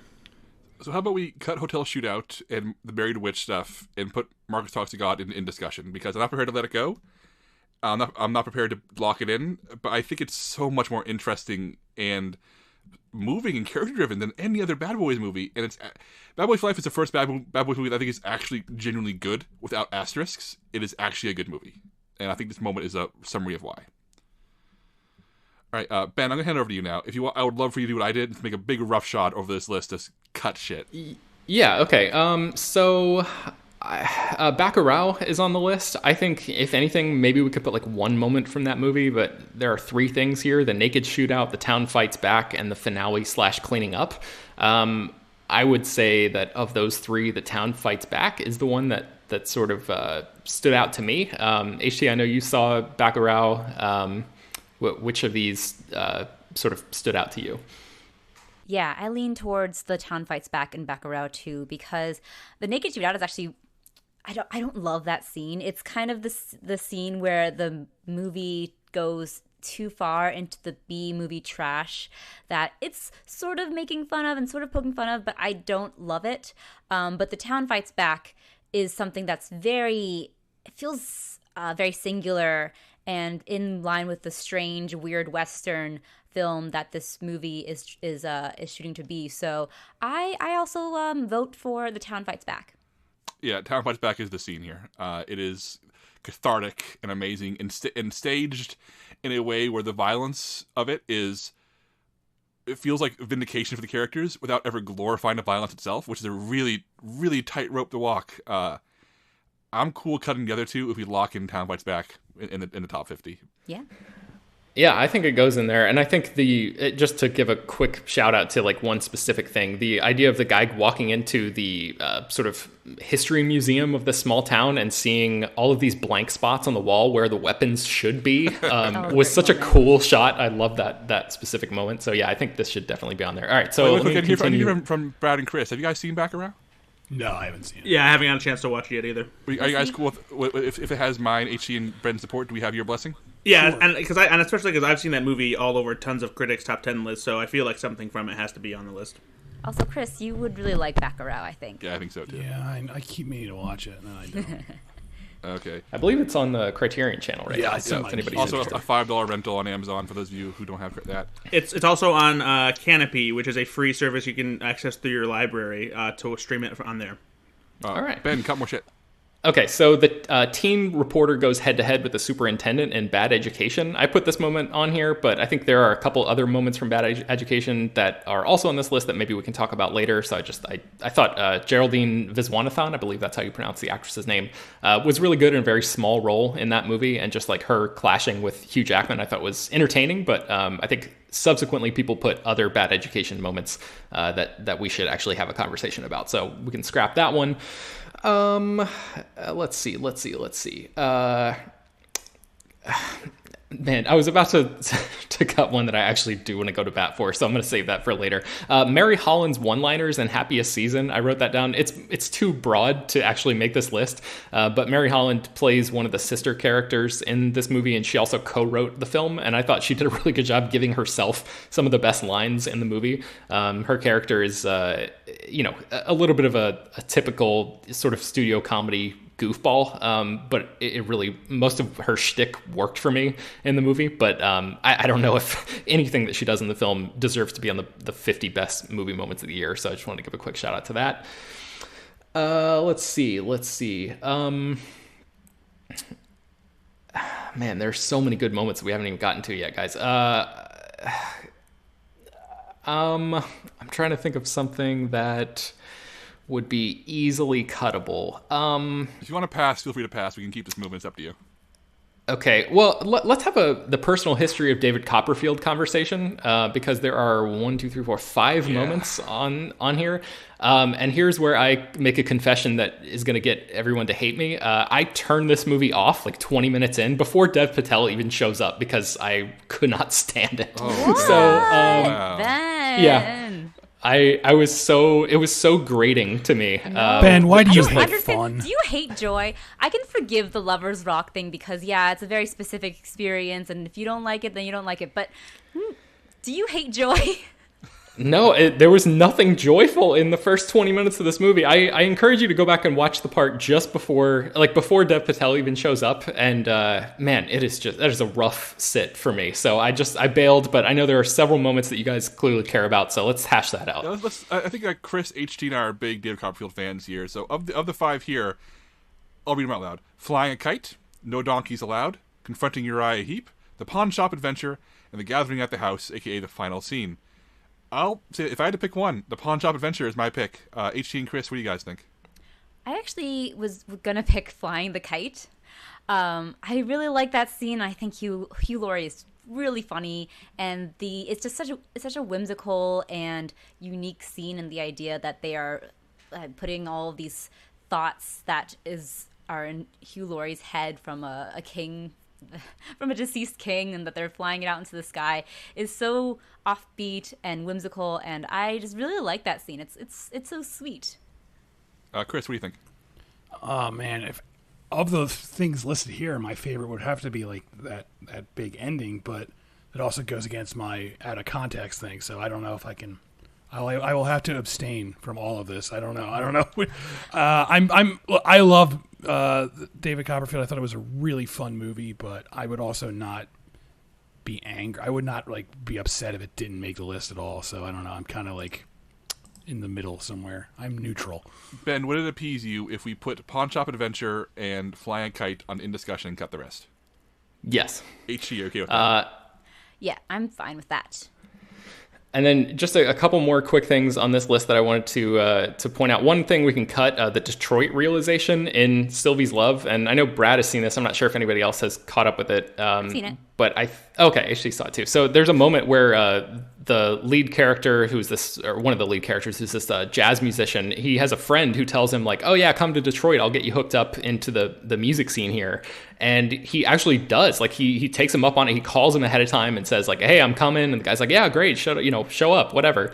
And then when he actually gets there, it turns out that this friend had totally misrepresented the amount of power that he has in the industry, and he's basically just an assistant who can't do anything. He's a PA, and the jazz musician is what the hell, man? I thought you said you could help me out here. And the guy's just hey, I didn't think you'd actually come. Everybody knows I'm full of shit. Sorry, whatever. See ya. Peace out. Wouldn't want to be ya. And it's just this gut punch of a moment of how shitty people can be in a movie that is otherwise pretty nice and this really swooning romance that I thought came a little out of left field, but was memorable enough for me to mention here. So I don't think that it's the best moment in Sylvie's Love, but it's a moment that I wanted to mention. Yeah, it's a real shit moment, and I love Ron Funches, who is a comedian who plays that role, and it made me hate him for a good 30 minutes. I also have the porch conversation on here. We can probably cut that too. It's just a sort of touching conversation between the two romantic leads. It comes pretty late in the movie. I don't want to give too much away in case people are going to check this out, but I think maybe we can just go ahead and either put into discussion or lock it onto the list. The first kiss between the two characters. Yeah, talk about this, please, because I'll honest, Ben, I did not find time for Sylvie's Love. I feel very bad to know you value it strongly, so sell me on this scene, please. It's, to me, it sort of is an intersection between La La Land and If Beale Street Could Talk. And the first kiss scene especially reminded me of If Beale Street Could Talk, just sort of the way that the camera is out on this sort of I don't think the screen is rain soaked, but it might as well be, because it's this really just classically shot, beautiful, romantic, street lamp lit sort of New York street. And it's just Tessa Thompson and I don't have the actor's name in front of me right now. I apologize, but they are. It's just their dynamic sort of slowly coming to a head after the first 20, 30 minutes of the movie, and it's this really nice moment that that she is engaged to somebody else, and they clearly have insane chemistry and really want to be with each other, and it's when the dam breaks and they finally just give in to their passion, and it's out on the front porch, and her mom is waiting inside. It's this really sweet, nice moment. So I would say that if we put anything from Sylvie's Love on there, that should be the moment. So if this is your number one moment from your number one movie of the year, then yes, I 100% support this being on the list, because I think that's the kind of support that should be here. Brad, HT, what do you guys think about this? I love the scene. I think it's more along the lines of The Notebook meets La La Land than If Beale Street Could Talk meets La La Land, but it is a very well shot, well acted, lovely moment, and I'm not against it necessarily, because like I said in a previous episode of Slash Film Daily, I love this movie right up until the end, and that includes this scene. Yeah. I think this scene is great, and it's wonderful, really sweet moment. And I'm also more on the side of like than love for this movie. I think it aims for Douglas Sirk, that sort of lavish melodrama of the 50s, and it does fall a little bit closer to Nicholas Sparks in the end. But this scene is really magical, so I think that it should be there. All right, I'm locking it in. Ben, you want to do one or two more suggestions before we hand the baton? Yes, I would say. Okay, so if we're going to do something from the Trial of the Chicago 7, I know that everybody's talked about how much they love Michael Keaton in this movie, and actually Michael Keaton's first scene and Michael Keaton's second scene are both moments that are listed here. This is a joke, because I literally wrote out 2 entries for Michael Keaton's 2 scenes. I think the only scenes in the movie worth considering. But I think the judge's malpractice in that movie is something that really spoke to me in terms of the frustration that I felt in 2020, and I thought that... who is it? Frank Langella that plays the judge in the film.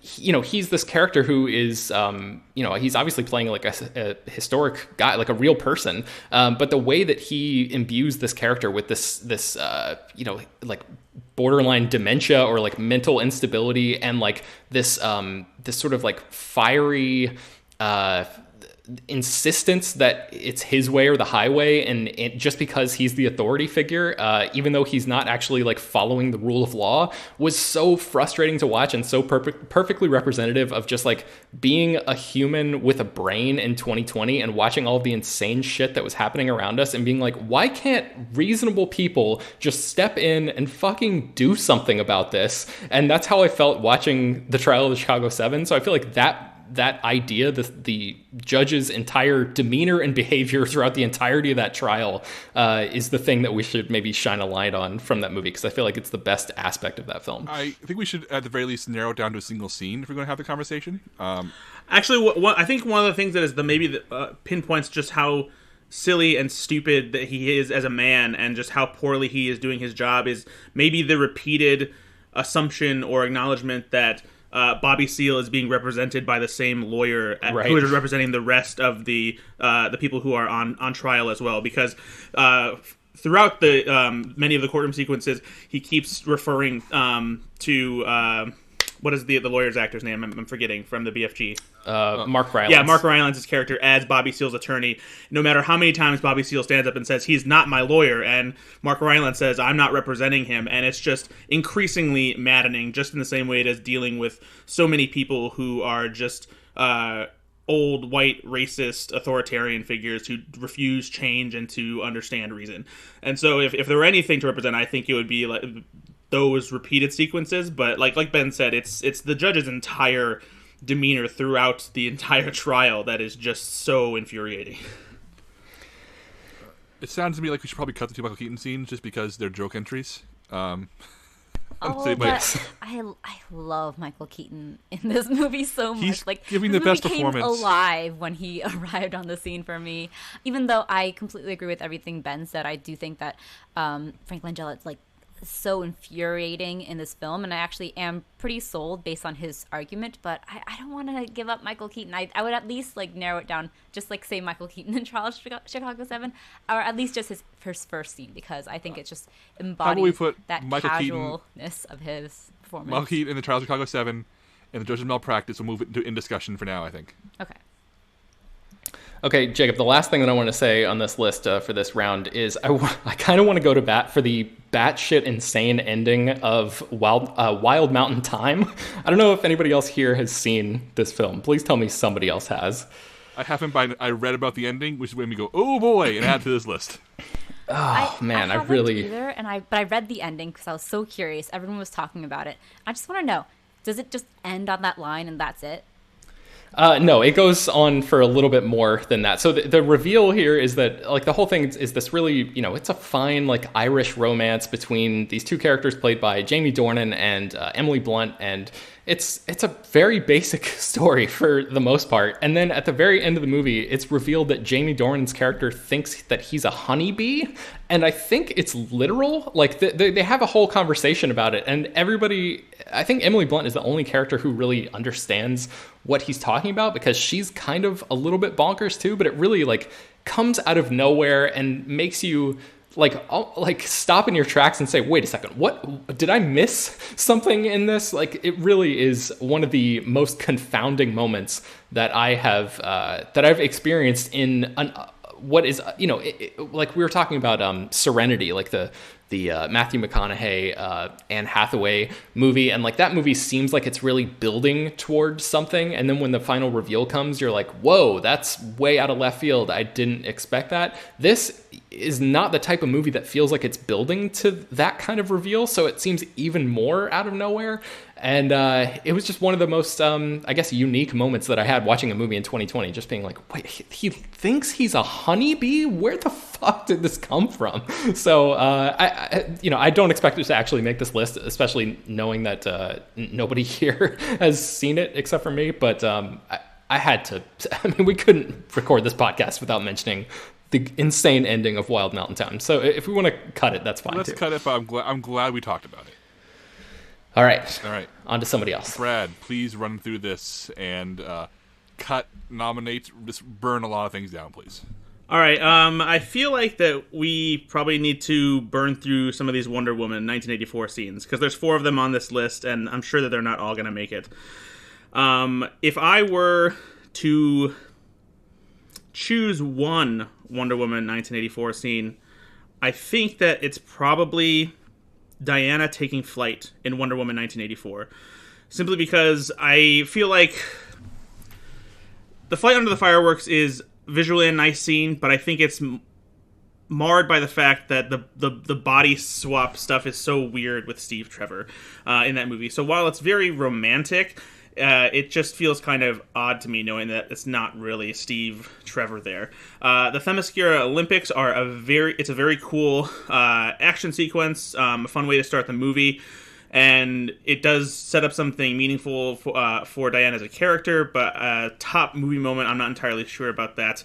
And then the world renouncing their wishes in Wonder Woman 1984, it's something that doesn't really make a whole lot of sense to me, and I don't really particularly like how it's handled. But I think one of the reasons I like Diana Takes Flight in Wonder Woman 1984 so much is because it's such a simple thing, and it's her being a superhero and doing something that she hasn't done before, and it calls back to Richard Donner's Superman. And he even looks, exactly like scenes with Christopher Reeve flying through the air as Superman. And so, if I were to pick one, that would be it. What do you guys think? Yeah, I think Diana Taking Flight and Lassoing the Lightning is what that movie needed more of.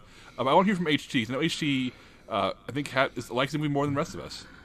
Yeah, I actually was going to go to bat for the Flight Under the Fireworks because that was the scene that gave me sort of Richard Donner first Superman vibes to specifically the sequence in which Superman and Lois Lane are flying together, and she's having that sort of speech in her mind, and it felt so magical and luminescent in a way that, and had that sort of awe in a way that I felt like I really miss and I really like in a superhero movie, and especially in like a Wonder Woman film.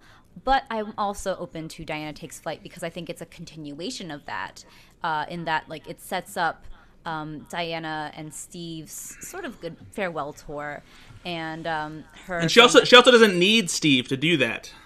Yes.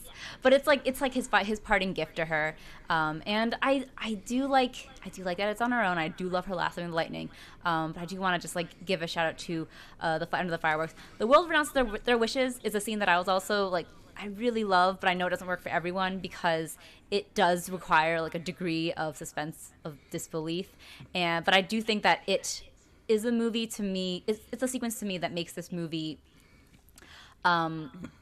Like elevates this movie a little bit in terms of just like what its theme is, and that like that humanity is not only worth saving, but that they are capable of saving themselves, and that they can unite in that kind of goodwill at the urging of Wonder Woman. So I can see why it doesn't work for people. I just wanted to give a shout out to it, and this is the scene that for me was like almost made me tear up a little bit. But I am fine with Diana Taking Flight being the one scene from Wonder Woman 1984. Does anyone else like the Flight Under the Fireworks scene? I just really love that scene. I liked it. The only thing that keeps me from liking it fully is how clumsy it is when she's like, oh, it's the 4th of July. And it's like, oh, is it? Because there's been no indication of that up until this one moment. And it would be like all of Die Hard, you never see anything referencing Christmas, and at the very end, John McClane is like, "Merry Christmas!" Like, what the fuck?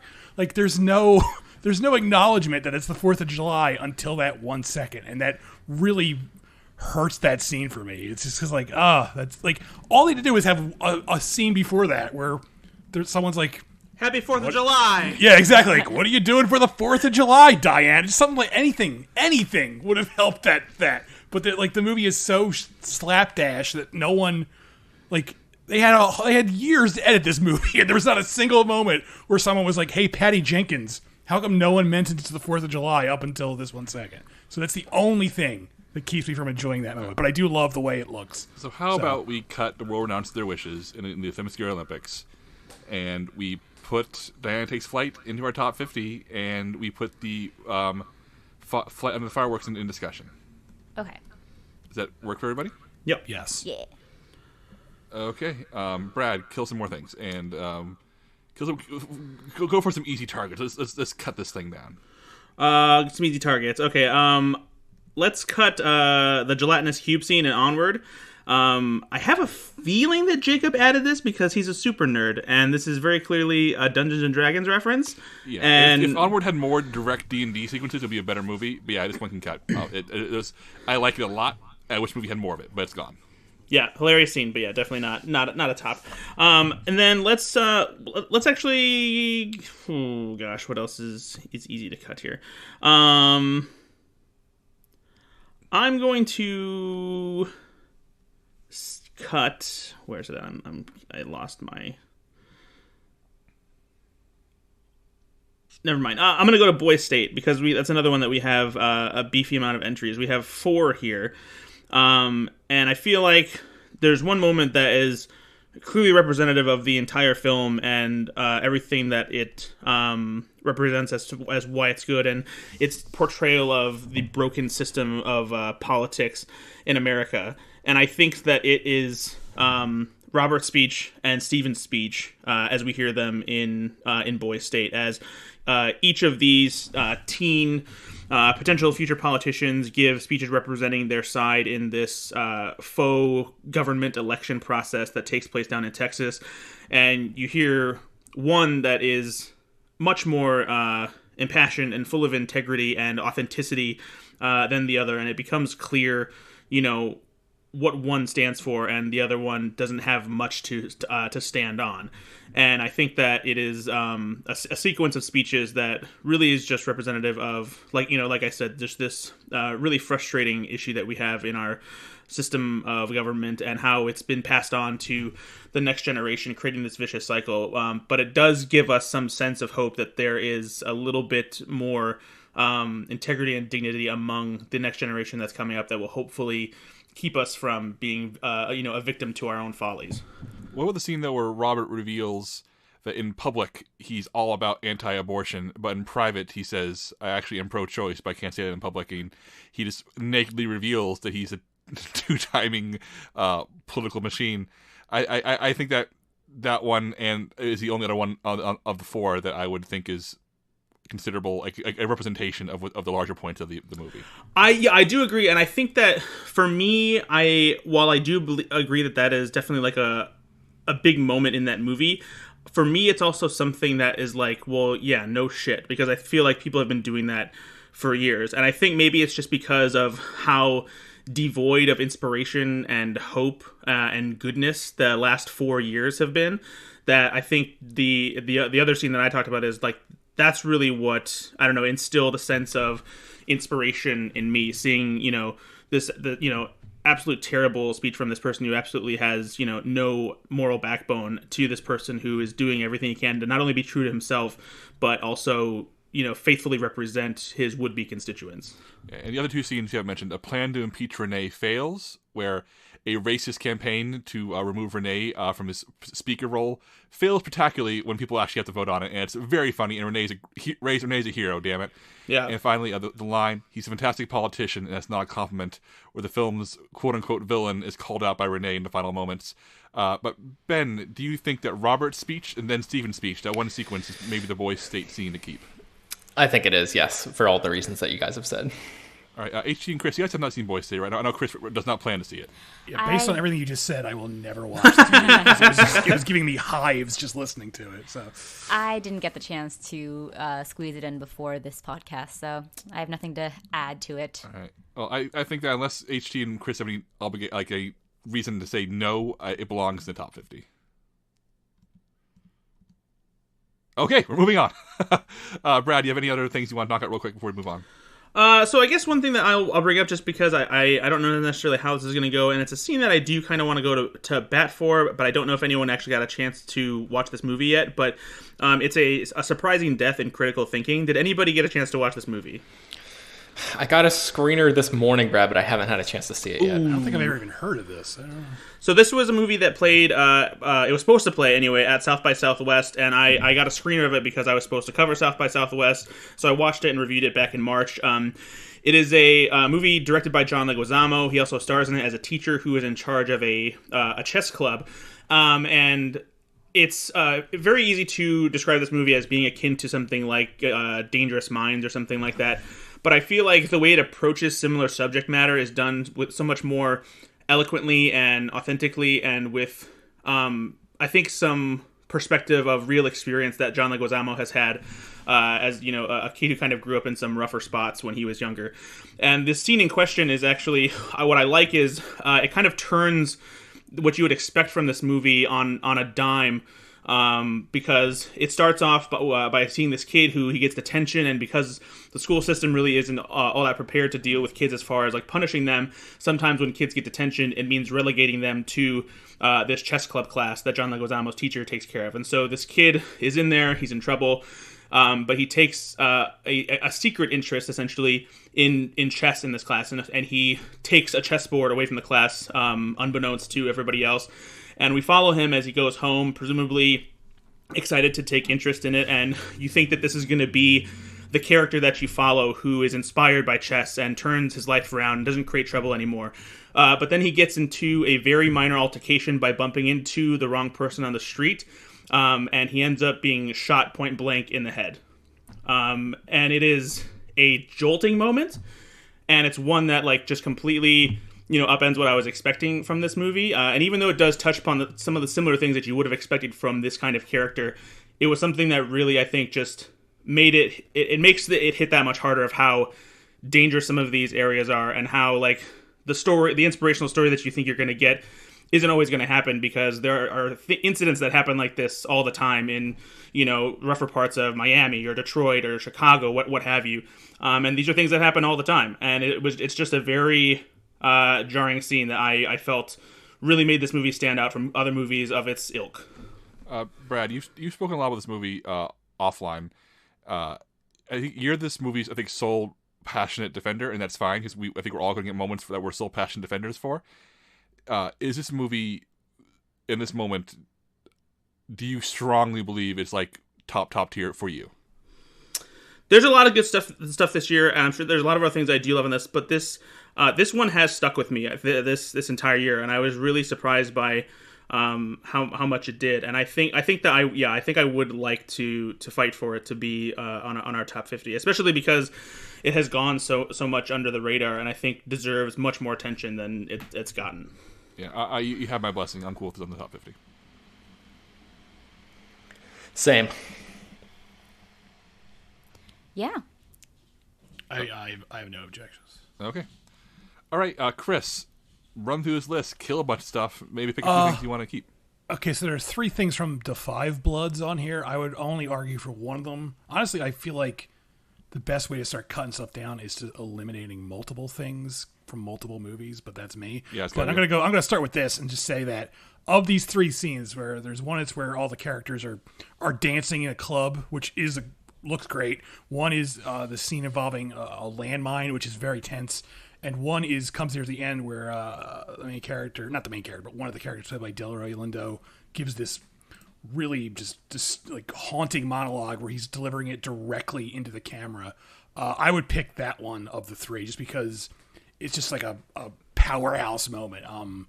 I don't like to be like a award season pundit because I really don't care that much, but this is one of those things where it's like if Delroy Lindo doesn't win like the best actor Oscar for this, I'm going to be very confused, because one, he's overdue for it. He's been a great actor for so long, and 2, his performance in this movie in particular is some of like the best acting I've ever seen, and particularly in this moment where he's just delivering this monologue direct. It's like looking right into the camera with this just like raw emotion that just like really took my breath away. So I would pick that if I had to pick one of those 3 scenes. I think this is the scene to put on this list. I agree. Yeah, agree. All right. Other 2, should we cut them or should we put them in discussion? What do you guys think? I say cut them. Yeah. Yeah, get rid of We them. gotta get this shit on the road. Come on. Yeah. Chris, kill more stuff. Come on. We took out 2 and 1. We took 3 off this list already. Let's do it. Let's keep going. Oh man. Shit. I wasn't prepared for more. How about Mank? So I want to talk about Mank? Yeah, let's talk about Mank. Let's see what's under the Mank section here in my ledger. We have 5 Mank scenes. Let's we kill, don't let's need kill 5 Mank scenes. No, we don't need that. I would nominate to keep the drunken party crashing Citizen Kane pitch. Yeah, that scene is great. It's the way it's shot, the way Gary Oldman plays it. The other scenes are walking through the Hearst Castle. Louis B. Mayer does the big walk and talk scene.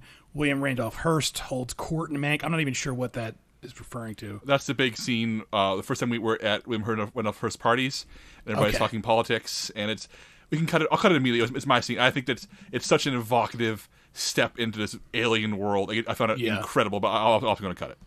Yeah, I know some people are very cold on Mank. I really liked Mank. I know it's not for everyone. But if we had to pick one, I would say, that the drunken party should be on there, and then cut everything else. Oh man! I also wanted to mention meeting William Randolph Hearst and Marion Davies. This is where Mank, with the hungover, stumbles onto the film set and meets them both for the first time. I love seeing the 1930s film set at work and all the hustle and bustle. We can cut that too. I'll cut the Louis B. Mayer walk and talk because he's such a piece of garbage. I love that scene where I meet him. However, I think walking through the Hearst Castle grounds with Mank and Marion Davies is the scene in Mank. Yeah, I'm really torn between those two. I don't know if I want to give up the Hearst Castle grounds thing because what are the giraffes in the background? Yeah. It's just so beautiful, and that's where the black and white photography really made the most sense to me, was that moment where everything else is stripped away. It's just these two characters having this really pleasant back and forth conversation in this world that neither one of them should really be in, but they both find themselves there. But then the dialogue in the drunken party is so great too. So I don't know where to go on this. Guys, how about we put both Mank scenes on the list? Oh man, I feel really weird having multiple scenes from one movie on a list. I don't know. Does anyone else feel that way, or am I do too. I do too, Chris. I think it takes a lot to have a movie with more than one scene on the list. Brad, what's your take? I feel like it has to be the best goddamn movie all of us had seen for the year, and that's definitely not Mank. So, Brad, what do you think of the 2 Mank scenes?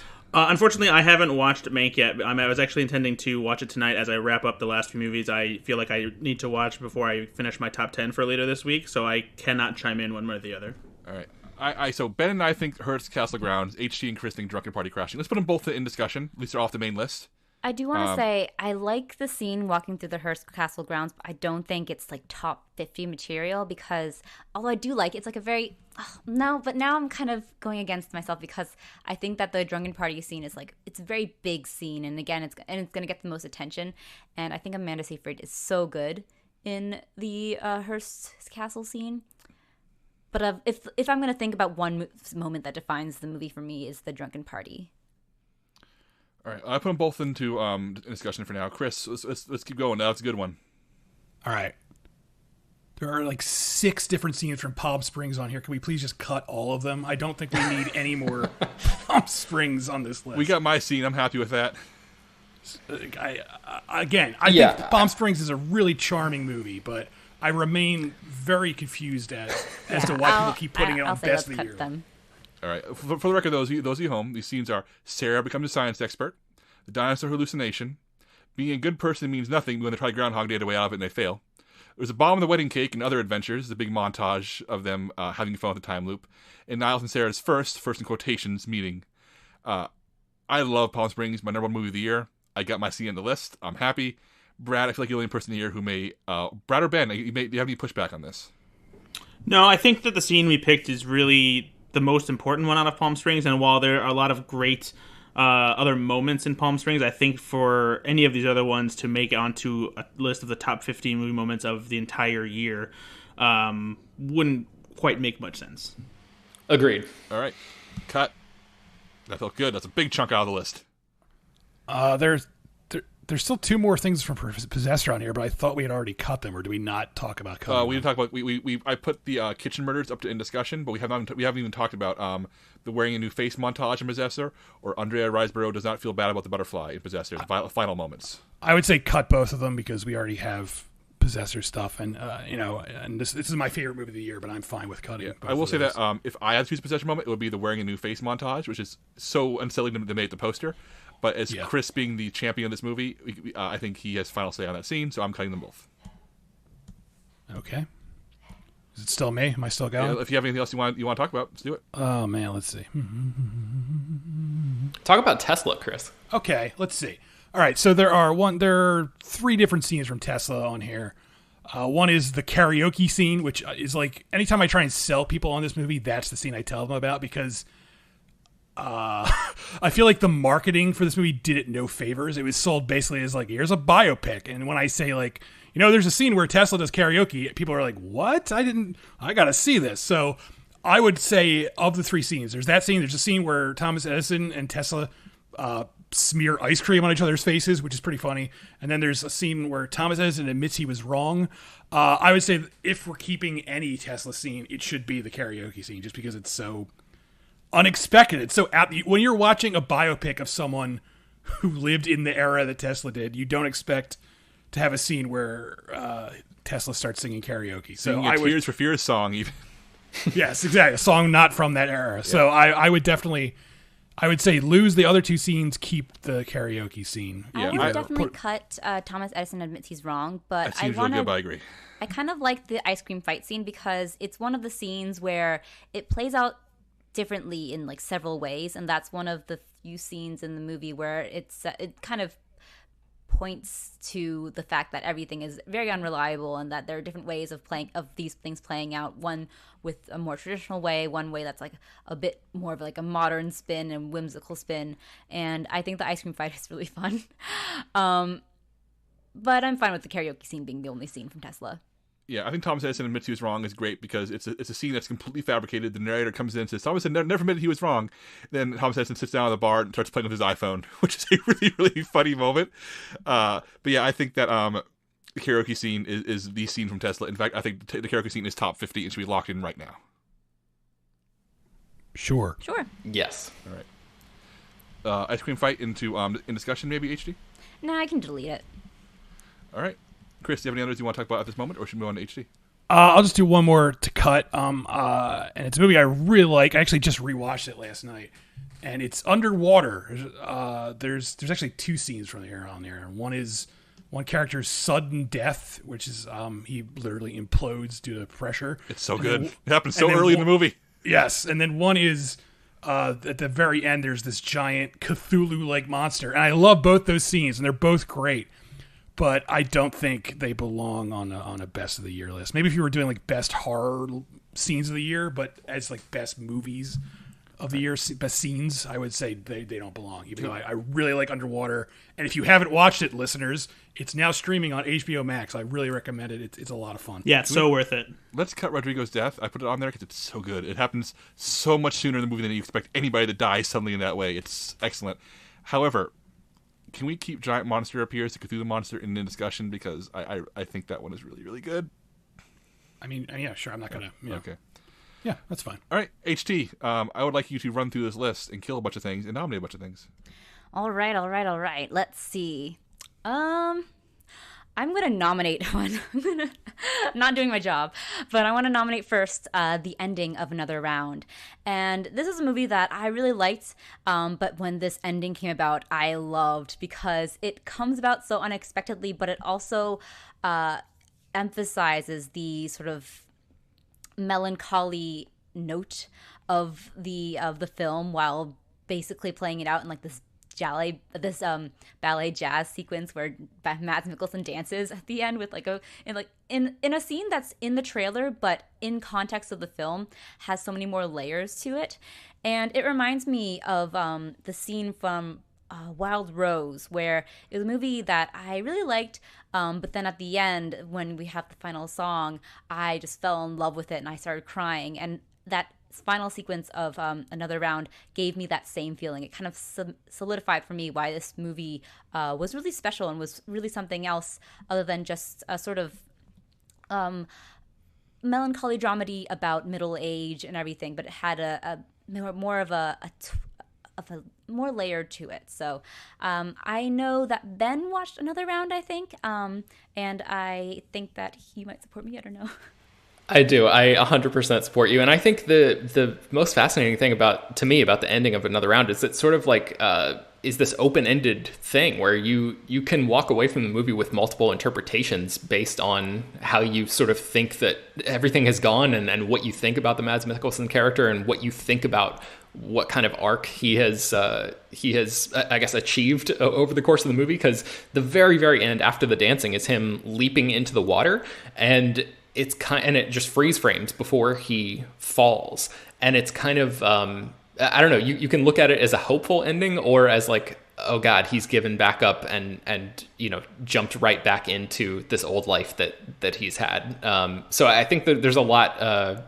It's a movie that I really want to watch again after that sort of euphoric ending to try to see if I can really decide, how exactly I come down on it. But the fact that it is so well executed and it sort of has this ambiguity to it, I think means that it should definitely go on this list. But I don't know if anybody else here has seen this movie yet. All right, it sounds to me like Another Round is on this list, and any list without Mads Mikkelsen is a list that's lesser than other lists. So I think this all works out. HT, let's go through some more stuff here. I know you have some more stuff to elevate into kill. Okay, so for me, I'm one of the few who didn't really love Eurovision Song Contest, but I do think there is one moment that really deserves to be on the list, and I want to cut the other moment that we have. So we have, our first moment is The Elves Went Too Far in Eurovision Song Contest and Husavik in Eurovision Song Contest. I think The Elves Went Too Far should be on the list. It's just a hilarious moment. Rachel McAdams totally sells it. And the thing that we learned from this movie is that if you cast Rachel McAdams in any comedy, she's perfect and will totally elevate any line that you give her. And I think this is the scene that should be, because this is the one even I quote, and I wasn't a huge fan of this movie. So, Elves Went Too Far on the list, cut Husavik. I'm so glad you picked that one, because I was worried you were going to pick the one that seems like maybe it's more important. But this bit is so good. It has the same energy as "Oh no, he died" from Game Night. Exactly. And yeah, and it is hilarious. I laughed so hard at this joke. Yeah, I agree. I put Husavik on there, and it's funny that you mentioned Wild Rose earlier, HC, because the Husavik number at the very end was very reminiscent of that final song from Wild Rose to me. But I think if we're going to put something from Eurovision on there, that's such a great joke that we just have to do it. All right, so it sounds to me like The Elves Went Too Far is on our list, and Husavik is cut entirely. All right. All right, HC, what else? Okay, I am going to nominate and cut a scene from Emma. I have 2 scenes on here, and I know that the only other person on this podcast who's seen Emma is not a big fan of it, but I think that he will be behind me on this scene that I'm proposing, which is a drafty proposal, which is one of the final scenes in the movie in which Emma and Knightley are Knightley's proposing to Emma in her house, but Bill Nighy, who plays Emma's father, is battling a draft. It's like a recurring beat throughout this movie where he is paranoid that there's a draft in the house. And so as they're like in this intimate moment, it keeps being undercut by Bill Nighy walking around and ordering servants to get more things to block out the drafts. And soon they're just surrounded by all these dividers, and that he's like, is it all right? Or can you guys feel anything? And they're like, we're fine. And they're totally separated by him, and they have this wonderful really sweet kiss while he's like, I think I still feel the draft. And it's a wonderful moment. And Bill Nighy is hilarious in this. And I think really embodies the movie's capturing of Jane Austen's really wry, satirical form of writing. A lot of adaptations tend to lean more into the swooning romance of her novels when they kind of overlook the fact that she's a really, really funny, really satirical writer.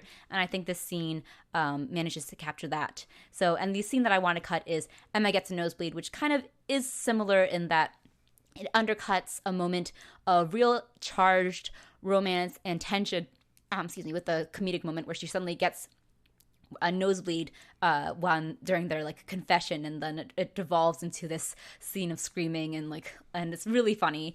But I think we can cut that one and keep the drafty proposal. What do you think, Brad? So if we were, I at the very least, I think we should move a drafty proposal to discussion. I'm not necessarily sold that it needs to be on the top 50 because we still have, 86 more moments that are on this list that are up for debate, and I'm not sure that it will make the top 50. But out of the two, I think that's the one that should be considered more thoroughly. Okay, I'm fine with putting it in discussion. All right, moving it there right now. What else, HT? All right, so we have two scenes from First Cow, but one can't really be considered a scene. It's every scene with the first cow and First Cow. But I also agree with it. It's kind of one that was put up in jest, but I love the cow in First Cow.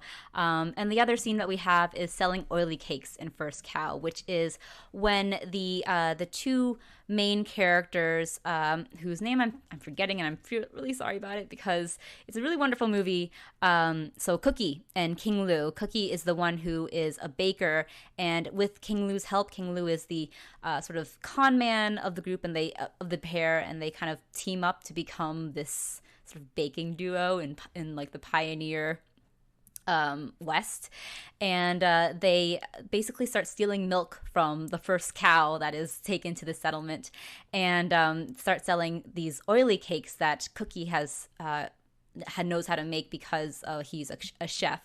And the scene where they're selling it, all of these grimy, grizzled settlement men are just so overjoyed to see something like from home, essentially, in this mud-covered town, and they bite into it, and they're like, "Wow, it reminds me of home." And it's a really sweet moment in a movie that's a really tender, almost buddy like relationship frontiersman movie, and I think is one that it stuck out to me when I thought about First Cow. There are so many moments that are kind of tender and in between, but this is the scene that I think is kind of the beginning of their strange and sweet partnership.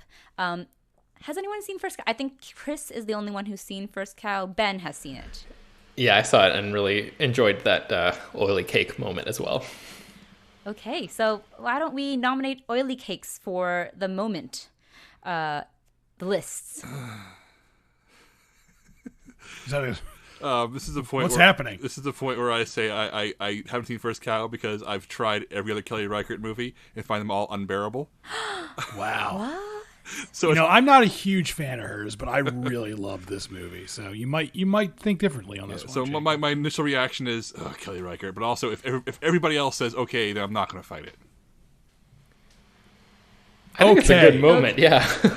Brad, what do you think? I haven't seen First Cow yet. All right, let's put it up there. All It's right. First Cow. First Cow. First Cow is well liked enough by all of you and by everybody else in film Twitter that I'm just going to put it up there. All right. What's next? We have 4 moments from Freaky. I think that we should cut 3 of them and put maybe one up in discussion. I liked Freaky a lot. It's not one of my top films, but I know that Chris really loved it. It's one of his top films of the year, and I'm sure he'd be happy if we had one scene from Freaky in there. I'm going to nominate the Heart to Heart and Almost Kiss because it's a really funny moment and one that it's just it comes like in between all of this bloodshed and comedy, and it's kind of one of the parts that embodies like this genre switching of this movie about a serial killer and a teenage girl who body swap, and it takes place between the girl played by Catherine Newton and her crush, but she is in Vince Vaughn's body, and it could be played like strictly for laughs, and it does play like that because of the inherent physical comedy of Vince Vaughn flirting and like blushing over this teenage boy, but it's really sweet, and I really liked how they played it straight, even though it's such a comedic moment. But that's the one that I nominate, and I suggest cutting the surprise epilogue, the dressing room scene, and Alan Ruck gets cut in half in Freaky. What is everyone? I just want to say that Alan Ruck getting cut in half is an example of this movie's commitment to practical gore effects, of which there are so many, and they're really good. But yes, it's not the scene from here. And the surprise epilogue, it's also very good, and the film seems to end. It has one last act that's excellent. But yeah, I think it's either the heart-to-heart and almost kiss, as HD submitted, or the dressing room scene where Vince Vaughn, Catherine Newton's character in Vince Vaughn's body, has a conversation with her mom through a dressing room door at a store, and have this genuinely moving conversation. And it's really funny and sweet. It's funny that this body swap horror movie, we're talking about the scenes that are actually really emotional and moving. But I can get behind the heart and almost kiss as a big fan of Freaky. Chris, this is in your top 10 of the year. Which scene do you think's better? I put the dressing room scene on here. I mean, I love the movie overall. The dressing room scene really meant a lot to me, just because it's I don't know. It's all about basically Catherine Newton's character. Her whole family is sort of like in limbo because they're not over the death of Catherine Newton's father had died like a year ago, and they're all still not over it.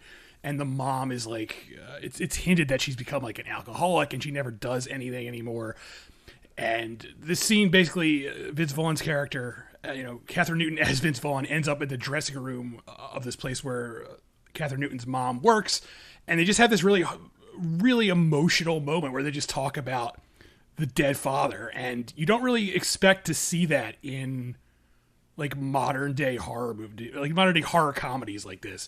And the reason I just love Freaky so much is that for as silly as it is, as over the top as it is, it's also like weirdly sincere. And at the same time, the heart to heart scene, the kiss scene is also really sincere. Like they could have easily played that for laughs. Like, it's Vince Vaughn, kissing some guy, but they play it really sincerely. So if we have to pick one of the two and HT nominates the other one, I'll end this by saying, yes, I support that as well. So let's go with that. I think we should put the heart-to-heart into locked in top 50 and dressing room in discussion. That's my 2 cents. I think it's the heart-to-heart for sure. And I just want to say one thing about the dressing room scene. While I like how it plays out, I don't like the performance by the actress who plays her mom, Katie Finneran. I don't know. I think it's like a little bit too pantomime or something, but that's the one thing that I have against that scene, where I just don't love her performance.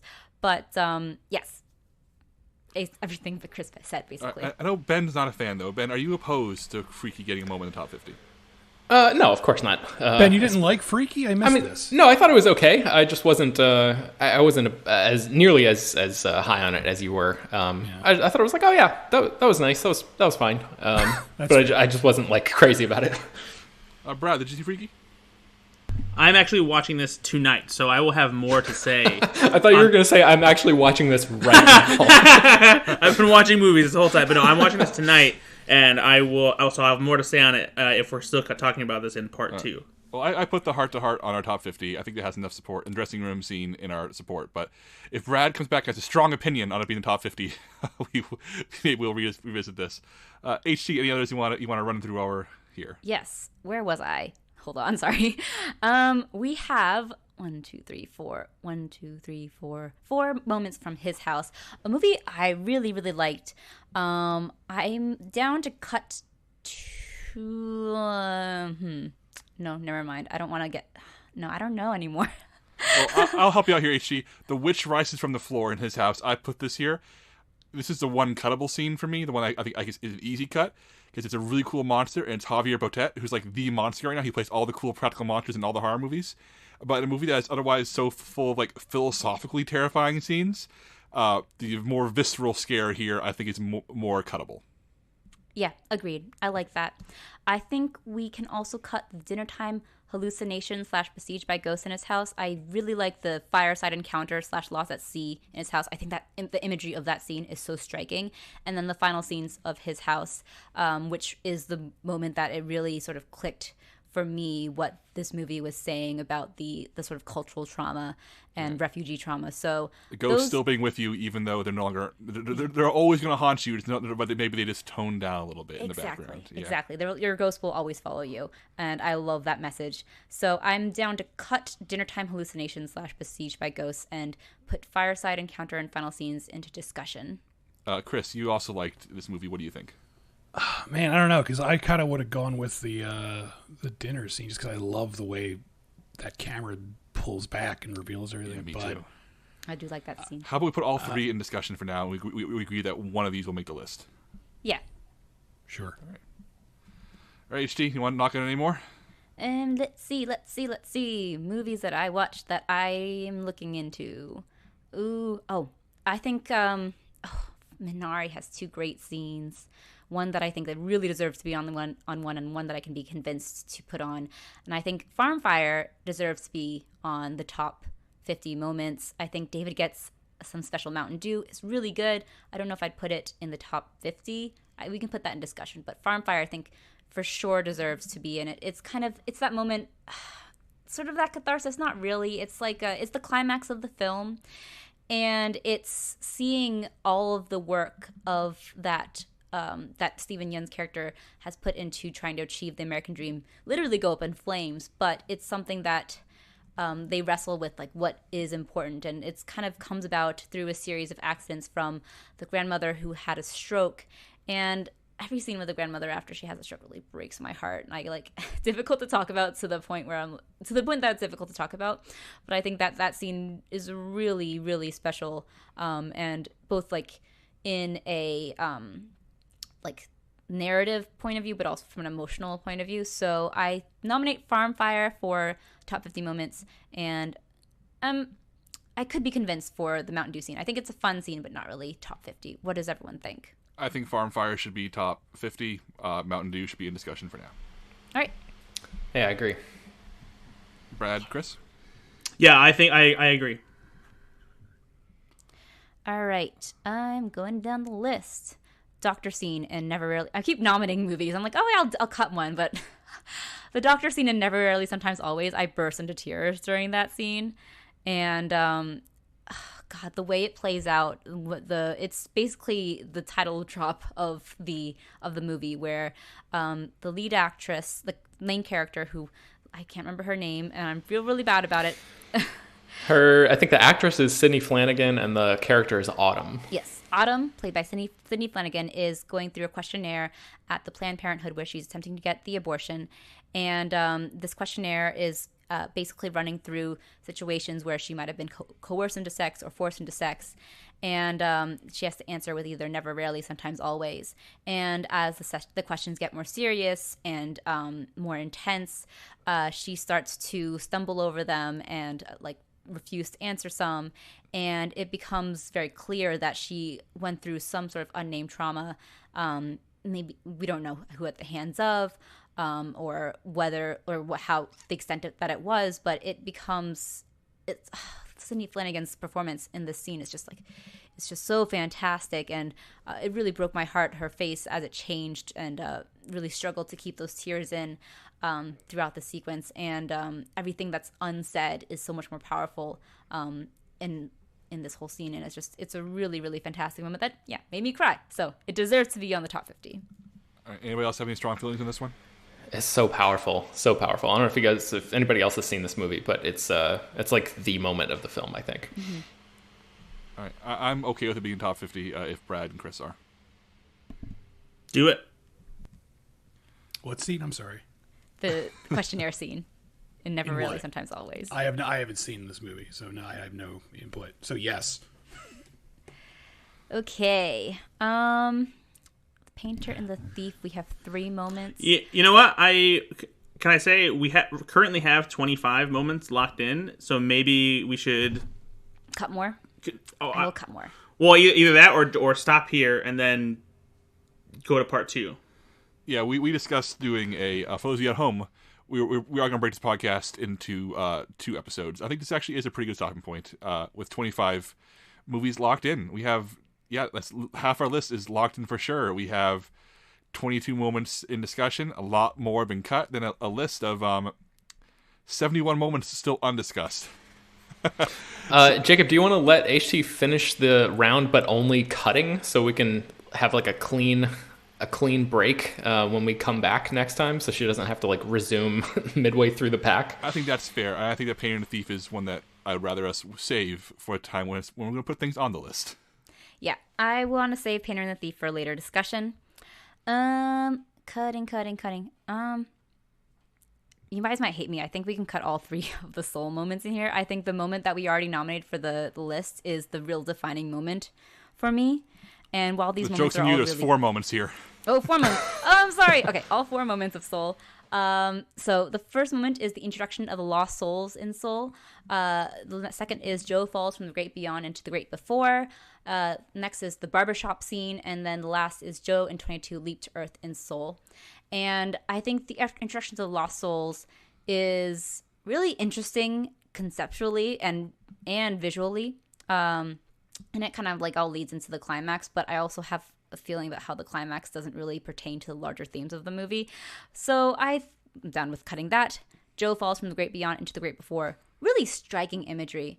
Actually, I'd be down with putting that into discussion. Yeah, that's the one of these remaining ones. It goes from being this a matter of life and death reference with the escalator into heaven, and then he falls in this black and white 2-dimensional realm, and that Trent Reznor-Atkiss raw score starts like burning through your speakers, and it's such an incredible singular moment that's unlike anything Pixar has ever done. So we can cut Lost Souls, but I like to move the Fall into the Great Beyond into discussion. And I would argue too, like, I think the barbershop scene by itself is such a great scene, not only just because of how it's culturally representative of of just like this sect of black culture that hasn't been represented in a movie like this before, a Disney Pixar movie. But I think that what we get from that scene ultimately also comes in the 2 other like big scenes that we talked about, because it's very much a scene where Joe realizes that there's more happening around him than just his own obsession. Him learning about the backstory of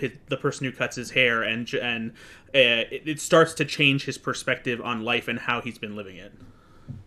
Yeah, I agree. I think that we already get a lot of those ideas and themes come to fruition in the scene that we already have on the best list moment. But I do like the barbershop scene. Yeah. I think barbershop scene is really good. I put it on this list.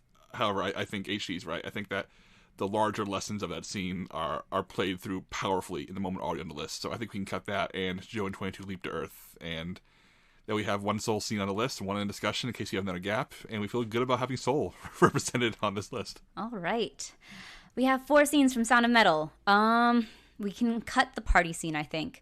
Let's run these down real quick out loud so we figure out which ones we're going to cut, because I guarantee you at least one of these scenes ends up on the final top 50, so I don't want to rush through this since we're about to end our part 1 here. That's true. Okay, so we have... So I'll go back to that later. I really like a lot of these scenes, actually, so I'm going to leave it for later. Batman! I'll end here because the rest of this list is stuff that I want to dedicate some time to, and we're out of that time. Yes, I agree with you. Yeah, I'm done with cutting, and I want to put everything else into deeper discussion. So I will end my round, and we can end this part to everyone's great relief. Yeah, I think we did not plan to go this long for our part 1, folks. But yeah, we're going to record the second part of this list. We're going to get the back half it locked in a little bit later this week and get it up as soon as possible for you to listen to.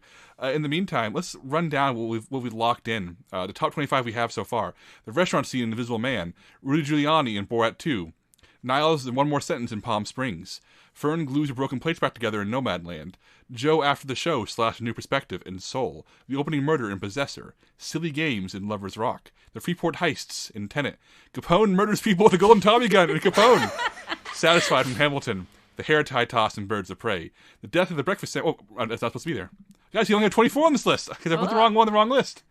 The hair tie toss in Birds of Prey, the town fights back in Baccarat, the first kiss in Sylvie's Love, Diana takes flight in Wonder Woman 1984, Robert's speech and then Stephen's speech in Boy State, a surprising death in Critical Thinking, Delroy Lindo's monologue in Five Bloods, the karaoke scene in Tesla, the ending of Another Round, the Elves Went Too Far in Eurovision Song Contest, selling oily cakes in First Cow, the heart-to-heart and almost kiss in Freaky, the farm fire in Minari, the doctor scene in Never, Rarely, Sometimes, Always. That's actually 24 because my bookkeeping failed me, but you know what? That's still a good stopping point. We're still halfway through this list, roughly. So let's sign off. This is Slash Film Daily. It arrives when it arrives, this episode especially, because we don't know yet. But I hope you enjoy it, and we'll see you all next time for our part 2 of the same crew running down the rest of this list. Bye.